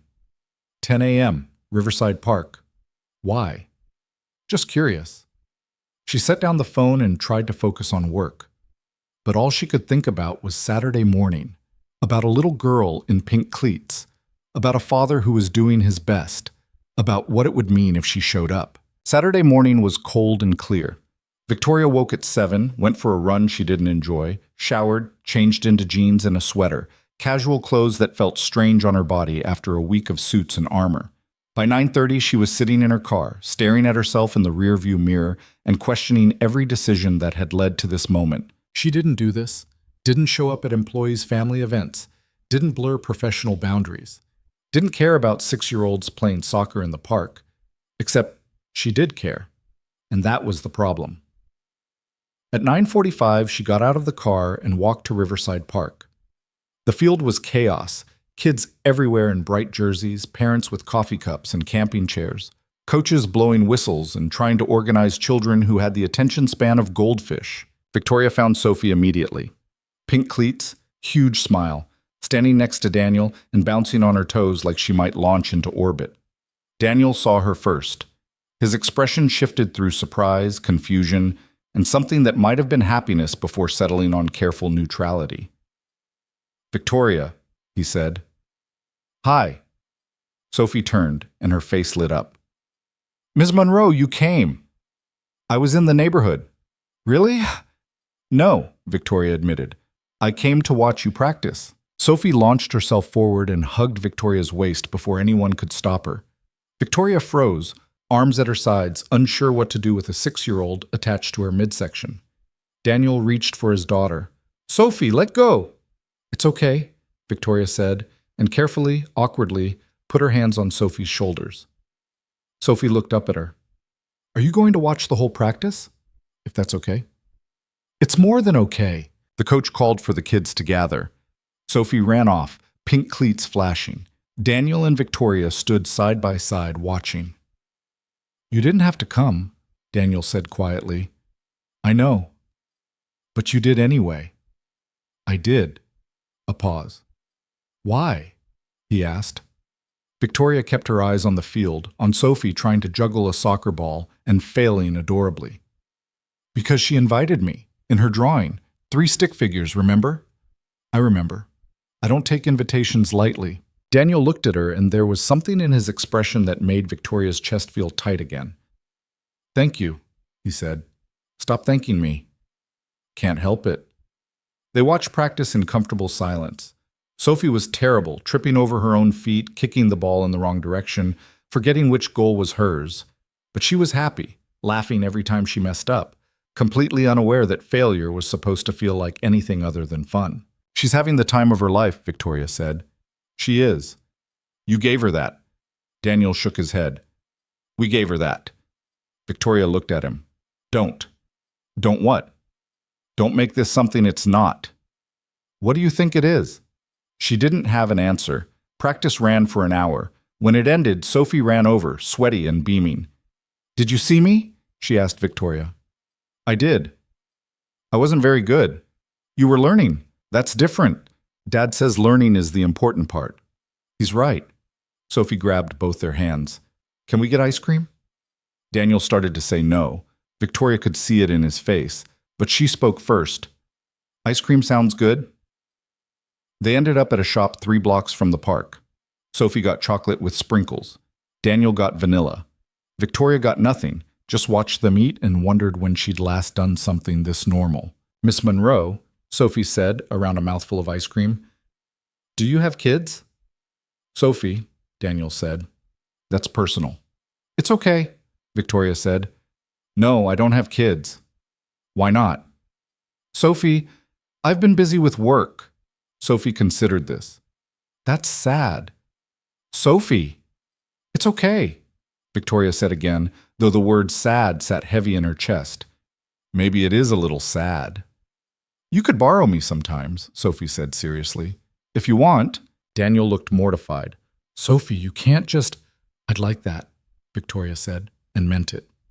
They sat in the ice cream shop for another 30 minutes, talking about nothing important and everything that mattered. And when they finally left, when Daniel and Sophie headed home and Victoria headed back to her car, she realized something had shifted. She wasn't just helping an employee anymore, she was becoming part of something. 3 stick figures trying to be a family, and for the first time in years, Victoria didn't feel quite so alone. The following Monday arrived with the kind of cold that made the city feel sharp and unforgiving. Victoria got to the office earlier than usual, hoping to lose herself in work before anyone else arrived, before she had to face the questions she didn't have answers for. But Marcus Evans was already waiting outside her office. "We need to talk," he said. Victoria unlocked her door, didn't invite him in. "Make it quick." He followed her anyway, closed the door behind him. "You were at Foster's daughter's soccer practice on Saturday." Victoria set down her bag, turned to face him slowly. "How do you know that?" "Williams saw you. He was there with his nephew." "And he felt the need to report it to you?" "He mentioned it, casually." "Nothing casual about gossip, Marcus." "It's not gossip if it's true." Marcus crossed his arms. "What are you doing, Victoria?" "I went to watch a soccer practice." "You went to watch an employee's child's soccer practice. Do you see the problem?" "No. I see a good employee whose daughter invited me to watch her play. I see a 6-year-old who's excited about something. I see nothing that concerns you." Marcus's expression hardened. "The board won't see it that way." "The board doesn't need to know about my weekend activities." "They will if this continues. You're creating optics that I don't care about optics. Then you're being foolish." The word landed hard. Victoria felt her control slip, felt the anger she'd been holding back all weekend finally find a target. "Get out," she said quietly. "Victoria, I said get out. And Marcus, if you bring this up again, if you spread this around the office, if you do anything to make Daniel Foster's life harder than it already is, I will make sure you regret it." Marcus stared at her. "Are you threatening me?" "I'm promising you." He left without another word. Victoria stood alone in her office, hands shaking, wondering when exactly she'd started making threats over a man she barely knew and his daughter who'd drawn her into a family portrait. Her phone buzzed. A text from Daniel. "Sophie won't stop talking about Saturday. She wants to know if you're coming to her game this weekend." Victoria looked at the message, then at her door where Marcus had just been standing. She should say no, should establish boundaries, should remember that she was a CEO and Daniel was an employee, and Sophie was a complication she couldn't afford. Instead, she typed, "What time is the game?" The response came immediately. "Saturday, 2 p.m. Same field. You don't have to come." I know. But you want to? Victoria paused, fingers hovering over the keyboard. Yes, she finally wrote. I want to. She sent it before she could change her mind. The week crawled by like it was moving through mud. Victoria buried herself in work, stayed late every night, avoided the fourth floor and the break room and anywhere she might run into Daniel because she didn't trust herself to keep things professional anymore.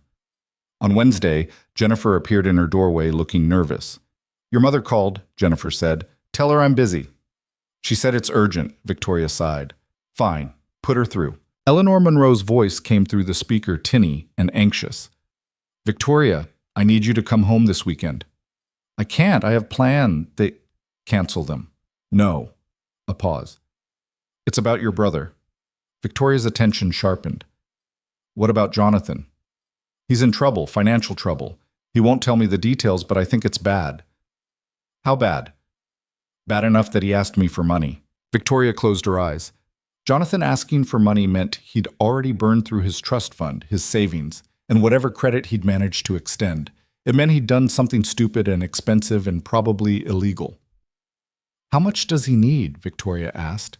200,000. Christ. Victoria, fine, I'll transfer it. Don't you want to know what it's for? Does it matter? He's your brother, which is why I'm giving him the money. Victoria pulled up her banking app. But I'm not coming home. Tell him to get his life together. Victoria, I have to go, Mom. She hung up, transferred the money, and tried not to think about the fact that she'd just given her useless brother $200,000 while Daniel Foster had to save up for a $300 soccer registration. The unfairness of it sat in her chest like a stone. Thursday brought a different kind of trouble. Victoria was in a meeting with the legal team, reviewing contracts for the European expansion, when her phone rang. She ignored it. It rang again and again. She excused herself, stepped into the hallway, answered without checking the caller ID. This is Victoria Monroe. Ms. Monroe, this is Principal Davies from Riverside Elementary. I have Sophie Foster in my office. There's been an incident. Victoria's heart stopped. Is she hurt? No, she's fine, but I can't reach her father. You're listed as an emergency contact. I'm what? Emergency contact. Mr. Foster added you to Sophie's file last week. Victoria processed this. Daniel had added her as an emergency contact without asking, without telling her. What happened? She asked. There was a fight. Sophie pushed another student. We have a zero-tolerance policy. Sophie pushed someone? Yes, I need a guardian to come pick her up. Victoria checked her watch. 2:15. She had 3 more hours of meetings scheduled. I'll be there in 20 minutes, she said. She canceled the meetings, grabbed her coat, and was in her car before she'd fully processed what she was doing. Riverside Elementary was a 30-minute drive in traffic. She made it in 18. The school was smaller than she'd expected, older, the kind of building that had seen better days but was trying its best. She signed in at the office, was directed to the principal's office. Sophie sat in a chair outside, legs swinging, looking small and defiant and scared all at once. Miss Monroe, she said quietly. Victoria sat down beside her. Want to tell me what happened? I'm in trouble. I gathered that. I pushed Tyler. Why? Sophie's chin trembled. He said my dad was poor. He said we couldn't afford real soccer cleats and that's why mine are pink. Victoria felt anger rise in her chest, hot and immediate. So you pushed him? I shouldn't have, but he was being mean. He was. Am I going to get expelled? I don't know. Let me talk to your principal. Principal Davies was a woman in her 50s with kind eyes and a firm handshake. She gestured for Victoria to sit. Thank you for coming, Miss Monroe. What happened? Tyler Matthews made some unkind comments about Sophie's family situation. Sophie reacted physically. We can't allow that kind of behavior. What about Tyler's behavior? We'll be addressing that as well. Will you? Because it sounds like Victoria stopped herself. It sounds like Sophie was being bullied and defended herself. Be that as it may, we have policies. Policies that protect bullies? Miss Monroe. Sophie is 6 years old. Her mother is dead. Her father works himself to exhaustion trying to provide for her. And some little punk makes fun of her for it. And your solution is to punish her? Principal Davies' expression softened. I understand this is emotional. No, you don't. You don't understand what it's like to be Sophie, to have everything harder than everyone else and still show up smiling. To be grateful for pink cleats because at least they're cleats. I appreciate your concern, but don't suspend her, Victoria said. Please, she made a mistake, but she doesn't deserve to be punished for defending herself. The principal was quiet for a long moment. I'll give her a warning, one more incident, and I'll have no choice. There won't be another incident. How can you be sure? Because I'll make sure of it. Victoria left the office, found Sophie still sitting in the hallway. Am I expelled? Sophie asked. No, but you got a warning. What's that mean? It means one more fight and you're in serious trouble. Sophie nodded seriously. Okay. Where's your dad? He's in meetings all day. His phone is off. Victoria pulled out her phone, texted Daniel. I have Sophie. She's fine. Call me when you can. Then she looked at the little girl beside her. Have you eaten lunch? No. Let's fix that. Fix. They ended up at a diner 3 blocks from the school. Sophie ordered a grilled cheese and chocolate milk. Victoria got coffee and wondered what her board of directors would think if they could see her now. Are you mad at me? Sophie asked. No. Dad's going to be mad. He's going to be worried. That's different. Sophie picked at her sandwich. Tyler was being really mean. I know. I shouldn't have pushed him. Probably not, but I understand why you did. Sophie looked up at her. Really? Really? Sometimes people say things that hurt worse than hitting, and sometimes it's hard to know what to do with that hurt, except push back. Is that what you do? Victoria smiled slightly. Sometimes, though I usually do it in boardrooms instead of playgrounds. What's a boardroom? A place where adults fight with words instead of fists. That sounds scary. It can be. They ate in silence for a few minutes. Then Sophie said, Miss Monroe, you can call me Victoria. Sophie's eyes went wide. Really? Really? Okay. Victoria. Yes? Why are you so nice to me and my dad? The question caught Victoria off guard. She set down her coffee cup, tried to find an answer that was honest without being too much. Because you both deserve someone being nice to you, she said finally. But you're important. Dad says you're the most important person in the whole company. That doesn't mean I can't be nice. Most important people aren't. Victoria looked at this 6-year-old who'd already learned that kindness was rare, especially from people with power. Then most important people are doing it wrong. Sophie smiled for the first time since Victoria had picked her up. I'm glad you're not like them. Me too. Victoria's phone rang. Daniel. She answered. Victoria, what happened? Is Sophie okay? She's fine. There was an incident at school. I picked her up. What kind of incident? She pushed another kid. He was bullying her. A long pause. Is she suspended? No. Warning only. Where are you? Riverside Diner. We're having lunch. I'm coming. Daniel, you don't have to. I'm coming. He hung up. 20 minutes later, Daniel burst through the diner door looking like he'd run the whole way. His tie was loose, his hair disheveled, his eyes scanning the room until they landed on Sophie. He crossed to their booth in 3 strides, pulled his daughter out of the seat and into his arms. You okay? He asked into her hair. I'm okay, Dad. What happened?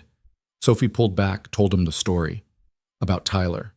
About the pink cleats. About pushing. Daniel's jaw tightened, and Victoria could see him working through anger and fear and relief all at once. You can't push people, Soph, he said quietly. I know. Even when they're mean. I know. Especially when they're mean. Okay. Daniel looked at Victoria over his daughter's head. Thank you for getting her. For being there. You added me as an emergency contact.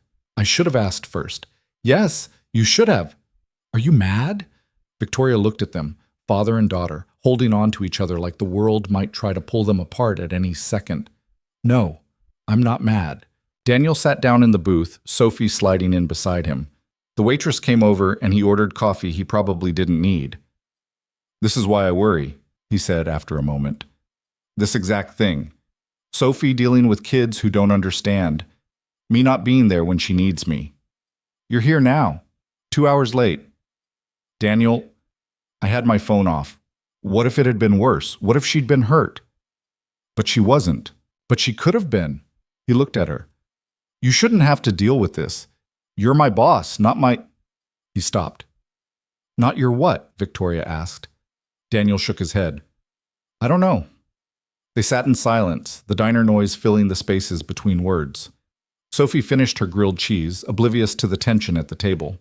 Finally, Victoria said, I should get back to the office. Right, of course. She stood, grabbed her coat, looked at Sophie. Stay out of trouble, okay? Okay. And Sophie? Those pink cleats are perfect. Don't let anyone tell you different. Sophie beamed. Victoria left before she could say anything else, before she could acknowledge what was happening between her and Daniel, before she could admit that sitting in a diner with them felt more right than any boardroom ever had. She made it to her car before her phone rang again. Marcus Evans. We have a problem, he said. What now? The European project, Foster's work is incomplete. Victoria's stomach dropped. What do you mean, incomplete? He missed a deadline. The Berlin team is waiting on projections that were due yesterday. That's not possible. Daniel doesn't miss deadlines. Well, he missed this one, and Williams is asking questions about why Foster gets preferential treatment when he can't even deliver basic work. Victoria closed her eyes. I'll handle it. How? I said I'll handle it. She hung up, called Daniel. He answered on the first ring. Victoria? The Berlin projections. They're late. Silence. Daniel? I know. I'm working on them. They were due yesterday. I know. What happened? A pause. Sophie had a nightmare on Tuesday. Didn't sleep. I stayed up with her. By the time she fell asleep, it was 4 a.m. I overslept. Missed my alarm. Got to work late and realized I'd forgotten to send the file. Victoria's anger deflated. Why didn't you tell Marcus? Because it sounds like an excuse. It's a reason. In this company, same thing. He wasn't wrong. Send me what you have, Victoria said. I'll finish it. You don't have to... Send it, Daniel. Victoria. Please. He sent the file. Victoria spent the next 4 hours at her desk, finishing Daniel's projections, polishing the analysis, making it perfect. By the time she sent it to the Berlin team, it was past midnight. She was exhausted, her eyes burning from staring at numbers. But she'd done it. She'd covered for him. Just like he would have covered for her if their positions were reversed. Just like partners did. The thought stopped her cold. Partners. Was that what they were becoming? Her phone buzzed. A text from Daniel. Thank you. I owe you. She stared at it for a long time, then typed back. No, you don't. This is what people do. They help each other. Is that what we're doing? Helping each other? Victoria's fingers hovered over the keyboard. She could end this right now. Could establish boundaries. Could go back to being just a CEO and her employee. Instead, she wrote, I think we might be doing more than that. She sent it before she could stop herself. The 3 dots appeared, disappeared, appeared again. Finally, yeah, I think so too. Victoria set down her phone, looked out at the city lights, and realized she'd crossed a line she couldn't uncross. And she wasn't sorry about it. Friday came with consequences. Victoria arrived at the office to find Marcus Evans waiting again, and this time he had Williams with him. Conference room, Marcus said. Now. Victoria followed them, already knowing this wasn't going to be good. Williams sat down, pulled out a tablet. I want to talk about Daniel Foster. What about him? His performance has been erratic. Missed deadlines, last-minute deliverables, work that requires executive intervention to complete. One missed deadline, Victoria corrected, which was resolved. By you, Williams said. The CEO finishing a project manager's work. Do you see the problem? I see me ensuring our Berlin team got what they needed.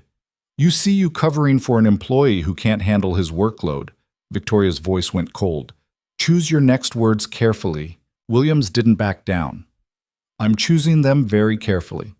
Daniel Foster gets special projects, flexible hours, deadline extensions, and when he still can't deliver, you personally bail him out.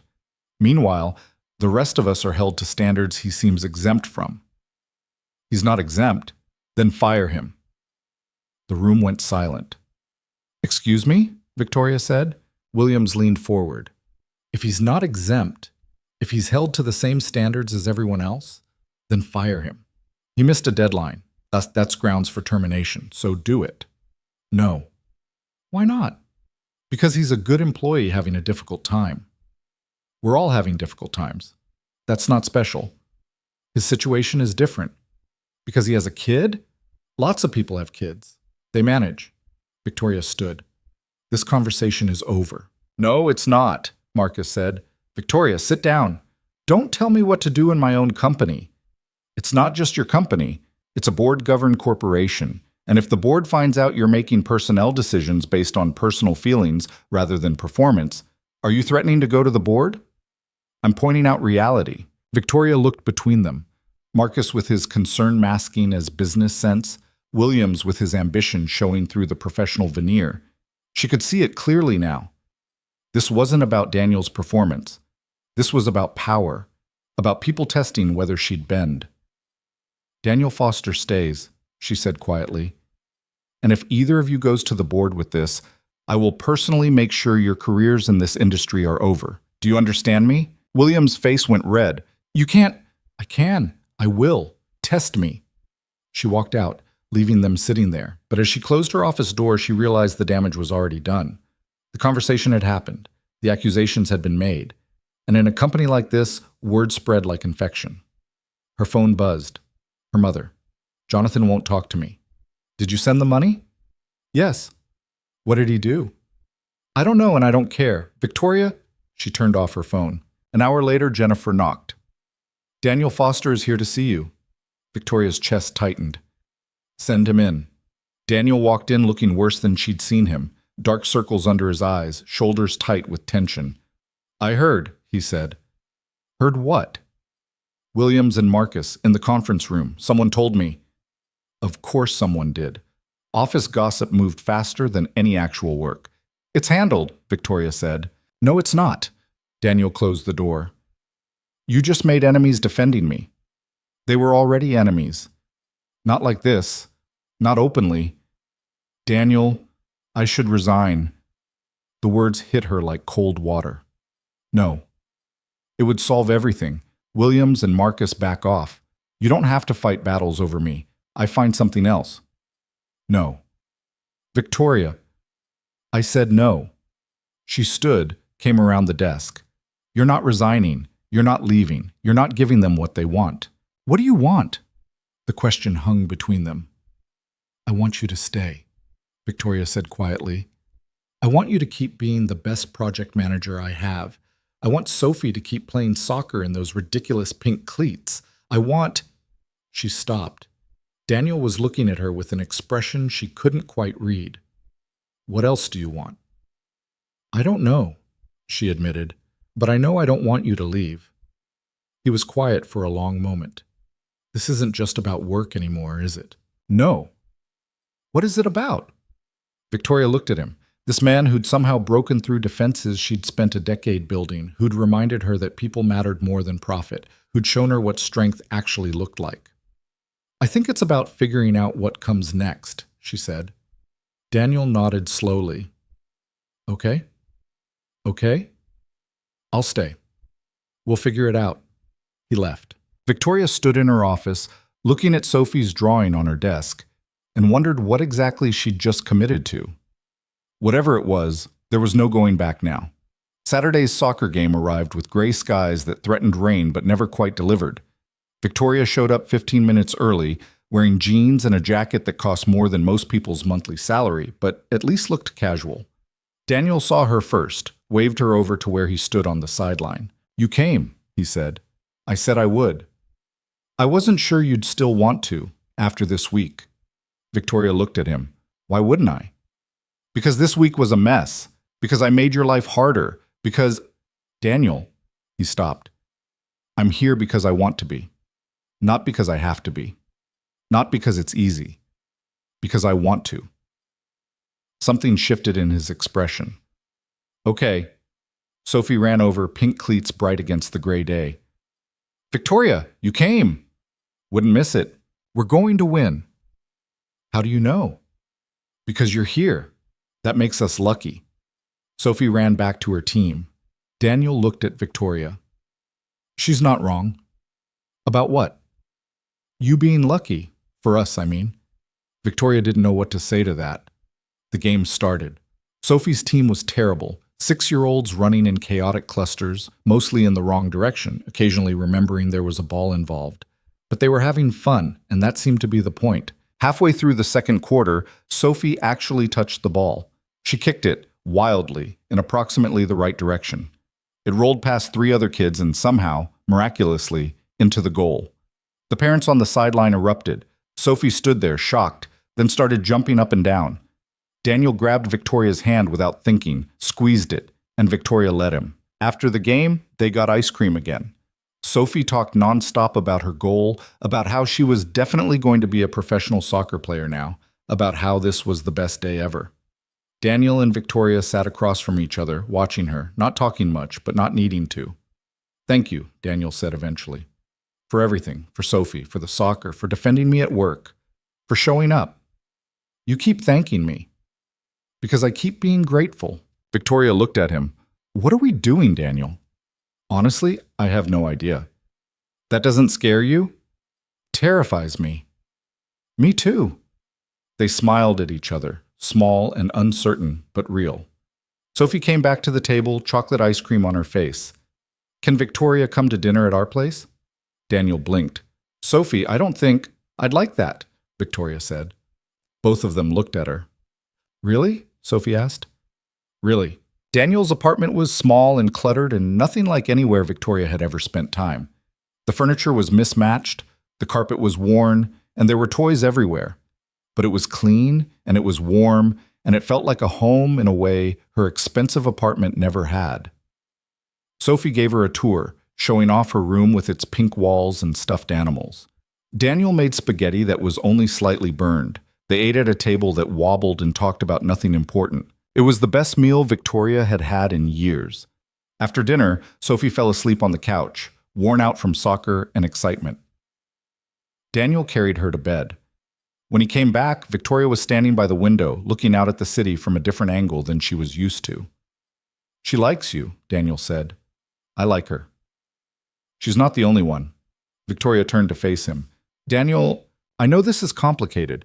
I know there are 1,000 reasons why this is a bad idea, but I need you to know. I care about you, Victoria. More than I should. More than is probably smart." "I care about you too," she said quietly. "That's what scares me." "Why?" "Because I don't know how to do this, how to be this. I'm good at being a CEO. I'm good at making money and closing deals and winning, but this?"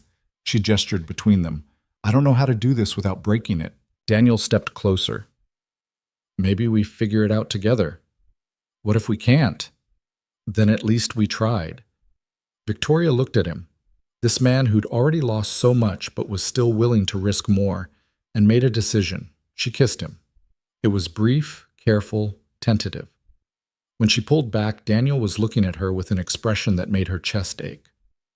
"We're really doing this?" he asked. "I think we already are." He kissed her again, less careful this time. And Victoria, who'd spent her whole life in control, let herself fall. Victoria left Daniel's apartment at 11, drove home through empty streets, and sat in her car for 20 minutes, staring at nothing. Her lips still felt warm from kissing him. Her chest still felt tight from the risk she'd just taken. She'd kissed an employee. More than that, she'd kissed a man who mattered, which made it worse, or better. She couldn't tell anymore. Her phone buzzed. "Daniel, you okay?" She smiled despite herself. "Yes." "You?" "Terrified, but good terrified." "Is there such a thing?" "There is now." Victoria set down her phone and went inside to an apartment that felt even emptier than usual. Monday morning came too fast. Victoria arrived at the office at 7, hoping to avoid everyone until she'd figured out how to act normal. But Jennifer was already waiting with coffee and concern. "You look tired," Jennifer said. "I'm fine." "You're never fine when you say you're fine."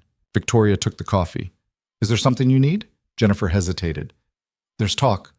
About you and Daniel Foster." Victoria's stomach dropped. "What kind of talk?" "The kind that happens when people see the CEO showing up at an employee's kid's soccer game. When she leaves work in the middle of the day to pick up that kid from school. When she personally finishes his projects. Who's talking? Everyone? Victoria closed her eyes. Great. Is it true? Is what true? Whatever's happening between you two. Victoria looked at her assistant, loyal, discreet, one of maybe 3 people in the company she actually trusted. Yes. Jennifer nodded slowly. Okay. That's it? Just okay? What do you want me to say? That it's a terrible idea? You already know that. That it could cost you everything? You know that too. So yeah. Okay. You're not going to try to talk me out of it? Would it work? No. Then why waste the breath? Jennifer stood. Just be careful. People like Williams are looking for ammunition. She left. Victoria sat at her desk, staring at Sophie's drawing, and wondered how something that felt this right could be this complicated. The morning passed in a blur of meetings she barely paid attention to. By noon, she couldn't take it anymore. She went down to the 4th floor, found Daniel at his desk. Walk with me, she said. He followed her to the break room, empty at this hour. People are talking, Victoria said. I know. You know? 3 people have asked me if it's true. If we're whatever this is.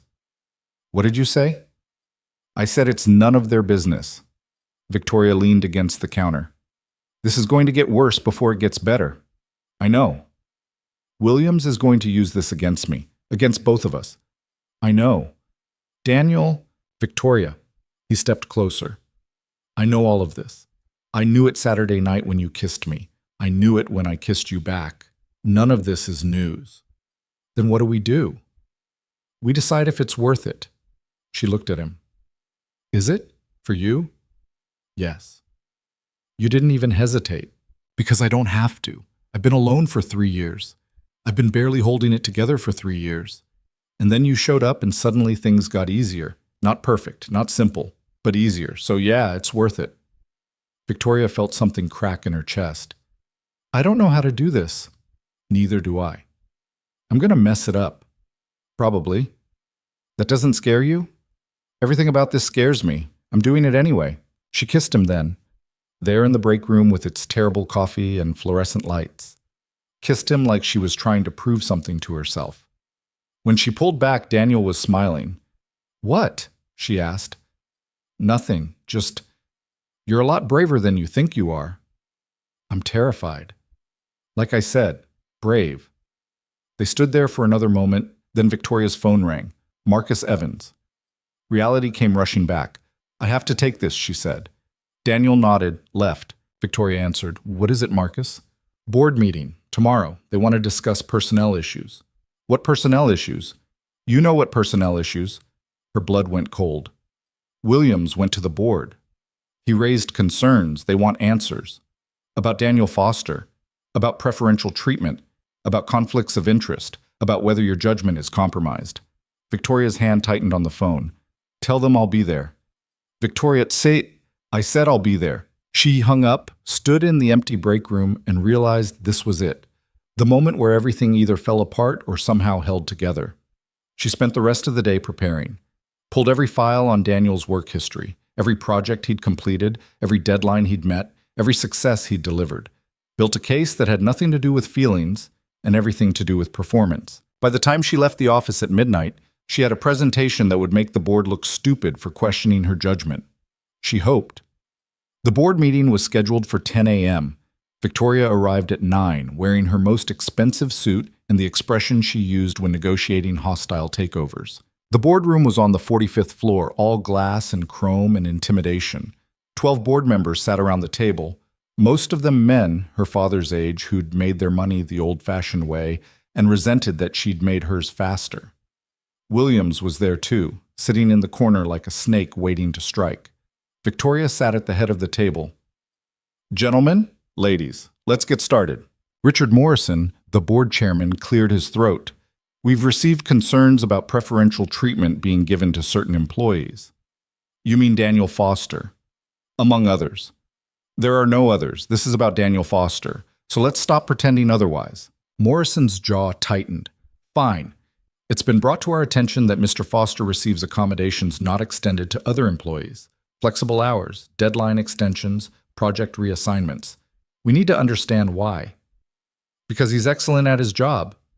That's not an answer. It's the only answer that matters. Williams spoke up from the corner. With respect, Ms. Monroe, excellence doesn't explain why you personally completed his work, why you attend his daughter's soccer games, why you're listed as an emergency contact for his child. The room went silent. Victoria looked at Williams with an expression that could freeze water. You've been busy. I've been thorough. You've been invasive, but since you've already crossed that line, let's address it directly. She stood, pulled up her presentation on the screen.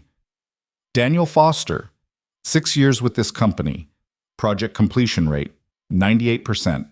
Client satisfaction, 96%. Cost efficiency, consistently under budget by an average of 12%. She clicked to the next slide. The Hastings contract, $12 million, secured because of Daniel Foster's work. The European expansion project, currently ahead of schedule and under budget, also Daniel Foster's work. Another slide. In comparison, Williams here has a project completion rate of 89%, client satisfaction of 83%, and runs over budget by an average of 8%. Williams' face went red. So yes, Victoria continued, Daniel Foster gets accommodations because he's earned them, because losing him would cost this company more than any flexibility we provide, and because being a good employee shouldn't require sacrificing everything else in your life. Morrison leaned forward. That doesn't explain the personal involvement. You're right. It doesn't. Victoria met his eyes. Daniel Foster is a single father whose wife died 3 years ago. He's raising a 6-year-old daughter alone while working full-time. He doesn't complain. He doesn't ask for special treatment. He just shows up every day and does excellent work while holding together a life that would break most people. She paused. I went to his daughter's soccer game because she invited me. I'm listed as an emergency contact because he needs backup and has no one else. I finished his work one time because he'd been up all night with a sick child and made a human mistake. None of this compromises my judgment. All of it makes me a better leader. Or it makes you compromised, Williams said. Rumor has it you're romantically involved with him. The room went deadly quiet. Victoria looked at Williams for a long moment. Then she looked at the board. Yes, she said. Morrison's eyes widened. You're admitting to a relationship with an employee. I'm admitting to caring about a good man who happens to work for this company. I'm admitting that for the first time in 10 years, I've met someone who reminds me that business isn't the only thing that matters. I'm admitting that I'm human. This is a conflict of interest, Williams said. No. A conflict of interest would be promoting him unfairly, giving him raises he hasn't earned, protecting him from consequences he deserves. I've done none of those things. What I have done is recognize excellence and provide reasonable accommodations for an employee balancing extraordinary circumstances. Morrison shook his head. Victoria, we respect your leadership, but this crosses a line. What line? The line that says I'm only allowed to be a CEO, that I can't also be a person? The line that separates professional from personal. That line is arbitrary and outdated. You want to know the truth? The absolute truth? Victoria leaned forward. Daniel Foster makes me better. Better at this job. Better at seeing people instead of just resources. Better at understanding that profit without humanity is just greed with a spreadsheet. She straightened. So yes, I care about him. Yes, I'm involved with him. And if that's a problem, then you have a choice to make. Fire me and lose the CEO who tripled your stock value in 3 years, or accept that I'm capable of running this company while also having a life outside of it. The silence was absolute. Finally, Morrison spoke. You're putting us in an impossible position. No, I'm making it simple. Trust my judgment or don't. But don't pretend this is about Daniel Foster's performance. It's about whether you believe women can be both powerful and human. Morrison and the other board members exchanged looks. We need to discuss this privately, Morrison said. Fine, I'll wait outside. Victoria left the boardroom, walked to the elevator, and made it to her office before her hands started shaking. She'd just bet her entire career on a man she'd known for 2 months and a 6-year-old who drew stick figures. Her phone buzzed. Daniel. How did it go? She stared at the message, unsure how to answer.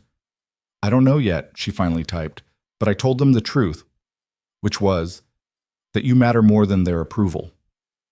A long pause. Victoria, I know. We'll talk later. She set down her phone just as Jennifer knocked. They want you back, Jennifer said. Victoria took a breath, stood, and walked back to the boardroom like she was walking to her own execution. The board members were sitting exactly as she'd left them. Morrison gestured to her chair. Sit down, Victoria. She sat. Morrison steepled his fingers. We've discussed your situation, and we've come to a decision. Victoria waited. We're not going to terminate you. She exhaled. However, Morrison continued, there are conditions. Daniel Foster needs to be transferred to a different department, one where you're not in his direct reporting chain. That's acceptable. And you need to be transparent about the relationship. No hiding it. No pretending it doesn't exist. If people ask, you answer honestly. I can do that. Finally, and this is non-negotiable, if there's any indication that this relationship is affecting your performance or creating workplace issues, we revisit this conversation. Victoria nodded. Understood. Morrison leaned back. We're taking a risk on you, Victoria. Don't make us regret it. I won't. She left the boardroom, made it to the elevator, and finally let herself feel the relief. She'd kept her job, kept Daniel, kept everything that mattered. But as she rode down to the 4th floor, she realized the hard part wasn't over. The hard part was just beginning. She found Daniel at his desk, looking up the moment he saw her. Conference room, she said. Now. He followed her, closed the door behind them. Well, he asked. They're transferring you to a different department, out of my direct chain. Okay. And we have to be transparent, no hiding. If people ask, we answer. I can live with that. Daniel, this is going to be hard. People are going to talk. Some will support us, most won't. Your career might suffer. Mine definitely will. He stepped closer. Are you trying to talk me out of this? I'm trying to make sure you understand what you're signing up for. I understand. I'm doing it anyway. He took her hand. I've been alone for 3 years, Victoria. I've been barely surviving for 3 years. And then you walked into my life and suddenly I wasn't just surviving anymore. I was living. So yeah, this is going to be hard, but it's worth it. Victoria felt tears prick her eyes. She never cried, but she was crying now. I don't know how to do this, she whispered. Neither do I. We'll figure it out together. He kissed her, and she let herself believe him. The next few weeks were exactly as hard as Victoria had predicted. The office gossip hit fever pitch. Some people congratulated them. Most just stared. Williams glared from across the room in meetings, clearly furious that his attempt to destroy her had failed. But through it all, Daniel stayed steady, and Sophie stayed bright. And slowly, Victoria started to understand what it felt like to have a family again. She started leaving work at reasonable hours, started saying no to weekend meetings, started showing up to Sophie's soccer games not because she had to, but because she wanted to. One Saturday afternoon, 3 months after the board meeting, Victoria sat on the sidelines watching Sophie chase a soccer ball with the kind of joy that didn't care about winning or losing. Daniel sat beside her, their shoulders touching. You happy? He asked. Victoria thought about it, really thought about the job she still had, the man beside her, the little girl who'd decided Victoria was family. Yeah, she said, I think I am. Good. They sat in comfortable silence for a while. Then Sophie scored a goal, actually scored, not by accident this time, and came running over, all sweat and excitement. Did you see? She asked Victoria. I saw. That was amazing. I'm getting better. You are. Sophie looked between them, then said, Can Victoria come home for dinner again? Daniel looked at Victoria. Can she? Victoria smiled. Yes, she can. That evening, in Daniel's small apartment that still felt more like home than anywhere else, Victoria helped make dinner while Sophie talked nonstop about soccer and school and everything else 6-year-olds found important. After dinner, they watched a movie. The same one they'd tried to watch months ago, but never finished. This time, they made it to the end. Sophie fell asleep halfway through, curled up between them. Daniel carefully moved her to her bedroom. When he came back, Victoria was standing by the window again, looking out at the city. You okay? He asked. I was just thinking. About what? About my father? about how he used to say work was all that mattered, that everything else was a distraction. You don't believe that anymore? Victoria turned to face him. No, I think he had it backwards. Work is what you do, but this? She gestured around the apartment at the life Daniel had built. This is why you do it. Daniel smiled. When did you get so wise? When I met a single father who taught me that strength isn't about never needing help. It's about knowing when to ask for it. I never asked. You didn't have to. Sophie did it for you. With that drawing. With that drawing. Daniel pulled her close. I love you, you know. It was the first time either of them had said it. Victoria felt the words land in her chest, warm and terrifying and perfect. I love you too, she said. They stood there in the quiet, holding each other, and Victoria realized something she'd never understood before. Real power wasn't about control. It wasn't about winning or acquiring or climbing higher than everyone else. Real power was about connection, about letting yourself be vulnerable enough to love and be loved, about showing up not because you had to, but because you wanted to, about finding strength in other people instead of just yourself. Her phone buzzed. Her mother. Dinner tomorrow? I'd like to meet him. And Sophie. Victoria stared at the message, then showed it to Daniel. You told her? He asked. Last week. I figured it was time. How did she take it? Better than I expected. She said it was about time I let someone in. Daniel smiled. Smart woman. She has her moments. Victoria typed back, 6 o'clock. We'll be there. The next evening, driving to Greenwich with Daniel and Sophie, Victoria felt nervous in a way she hadn't since she was 16. Your mom is going to like me, right? Sophie asked from the back seat. She's going to love you, Victoria said. How do you know? Because I love you.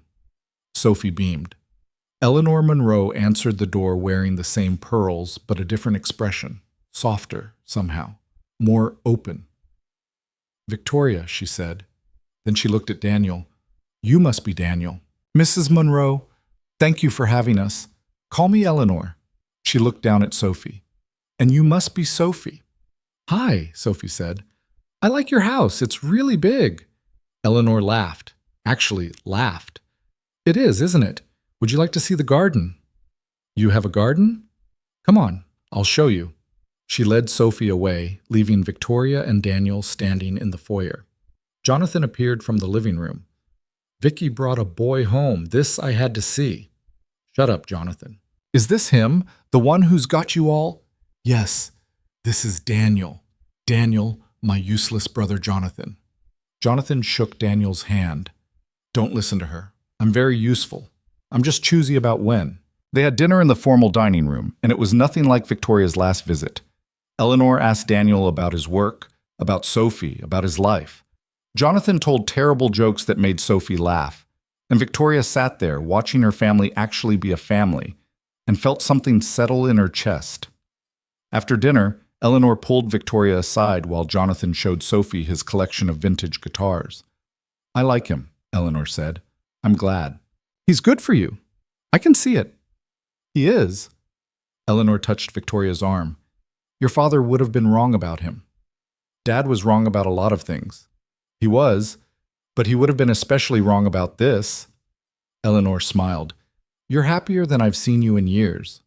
I am. Good. Don't let it go. I won't. They stood together, watching through the doorway as Daniel and Sophie and Jonathan laughed about something. A family. Imperfect and complicated and absolutely right. 3 months later, Victoria stood in front of the bathroom mirror, staring at a positive pregnancy test. Her hands were shaking. She'd been careful. They'd been careful, but apparently not careful enough. She heard Daniel in the kitchen making breakfast, Sophie singing off-key in her room. Victoria looked at the test again, then at herself in the mirror. She was terrified. She was also unexpectedly happy. She walked into the kitchen. Daniel looked up, saw her expression. What's wrong? He asked. Victoria held out the test. Daniel stared at it, looked at her, looked at the test again. Are you? Yes. Yes. He set down the spatula very carefully. Okay. That's all you have to say? Okay? I mean, I have a lot to say, but I'm trying not to freak out until I know how you're feeling. Victoria laughed, slightly hysterical. I don't know how I'm feeling. Are you happy? I think so. Scared? Definitely. Yeah, me too. They stood there in the kitchen, both processing. Finally, Daniel said, We can do this. Together. Can we? We've done harder things. Have we? You faced down your board of directors. I raised Sophie alone for 3 years. We can handle this. Victoria looked at him. This man who'd taught her what strength actually looked like, who'd shown her that asking for help wasn't weakness, and made a decision. Okay, she said. We can do this. Yeah? Yeah. He kissed her, and she kissed him back, and through the wall they heard Sophie singing, completely oblivious to the fact that her family was about to get bigger. Sophie found out 2 weeks later. They sat her down in the living room, both nervous. Sophie, Daniel said, we have something to tell you. Are you getting married? Victoria and Daniel looked at each other. We haven't talked about that yet, Daniel said. You should. That's what people do when they love each other. We'll discuss it, but that's not what we wanted to tell you. Sophie waited. Victoria's going to have a baby, Daniel said, which means you're going to be a big sister. Sophie's eyes went wide. Really? Really? When? In about 7 months. Sophie jumped up, ran to Victoria, hugged her waist. I'm going to be the best big sister ever. Victoria put her hand on Sophie's head, felt something warm spread through her chest. I know you will. That night, after Sophie was asleep, Daniel and Victoria sat on the couch. She took that well, Victoria said. She did. Daniel? Yeah? What she said. About getting married. He looked at her. What about it? Is that something you want? Is it something you want? Victoria thought about it. About Sophie's stick figure drawing still on her desk at work. About the family they'd accidentally built. About what it meant to commit to someone not just romantically, but completely. Yes, she said. I think it is. Daniel smiled, pulled a small box from his pocket. Victoria stared at it. You already? I bought it 2 months ago. I was just waiting for the right time to ask. And the right time is now? When I'm pregnant and emotional and probably going to cry?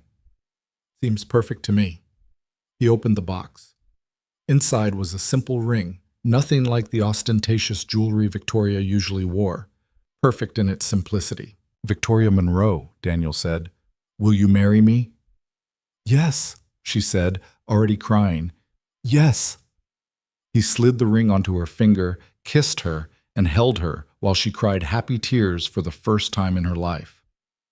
6 months later, Victoria stood in a small courthouse wearing a simple dress, Sophie beside her in pink, because of course Sophie insisted on pink, and married Daniel Foster in front of a judge, her mother, her brother, and a handful of friends. It wasn't the kind of wedding anyone expected a billionaire CEO to have. It was better. 3 months after that, Victoria gave birth to a son. They named him Thomas after Daniel's father. Sophie insisted on being in the delivery room, insisted that her baby brother needed to see his big sister first. And Daniel let her because he'd learned that sometimes the best thing you could do was let love be messy and imperfect and real. Victoria held Thomas for the first time and understood, finally, what her father had never learned. That work was important. Money was important. Success was important. But none of it mattered if you had no one to share it with. 2 years later, Victoria stepped down as CEO. She stayed on the board, stayed involved, but gave the day-to-day operations to someone else. Someone who could give it the kind of attention she no longer wanted to give. Because she had other priorities now. Like watching Sophie's soccer games. Like teaching Thomas to walk. Like having dinner with her husband every night and actually tasting the food. Like being present for a life that had taken her 36 years to build, but only 2 years to understand. One Saturday afternoon, she sat in the park watching Sophie, now 8 years old, play soccer with her team. Thomas was on the grass beside her, chasing butterflies with the kind of determination that reminded Victoria of herself. Daniel sat beside her, hand in hers. You happy? He asked. It was the same question he'd asked years ago. Victoria's answer was different now. Completely, she said, and she meant it. Because she'd learned that real power wasn't about how much you controlled, It was about what you chose to hold on to. And she'd chosen this messy, imperfect, absolutely perfect family. This life that didn't look anything like what she'd planned, but looked exactly like what she needed. Sophie scored a goal. Thomas cheered even though he didn't understand what was happening. Daniel squeezed Victoria's hand, and Victoria sat there in the grass, in the sunshine, surrounded by the people who'd taught her that being strong meant letting yourself be vulnerable, and finally understood what it meant to be whole. Not because she had all the answers, but because she'd finally learned to ask the right questions. Not, how high can I climb?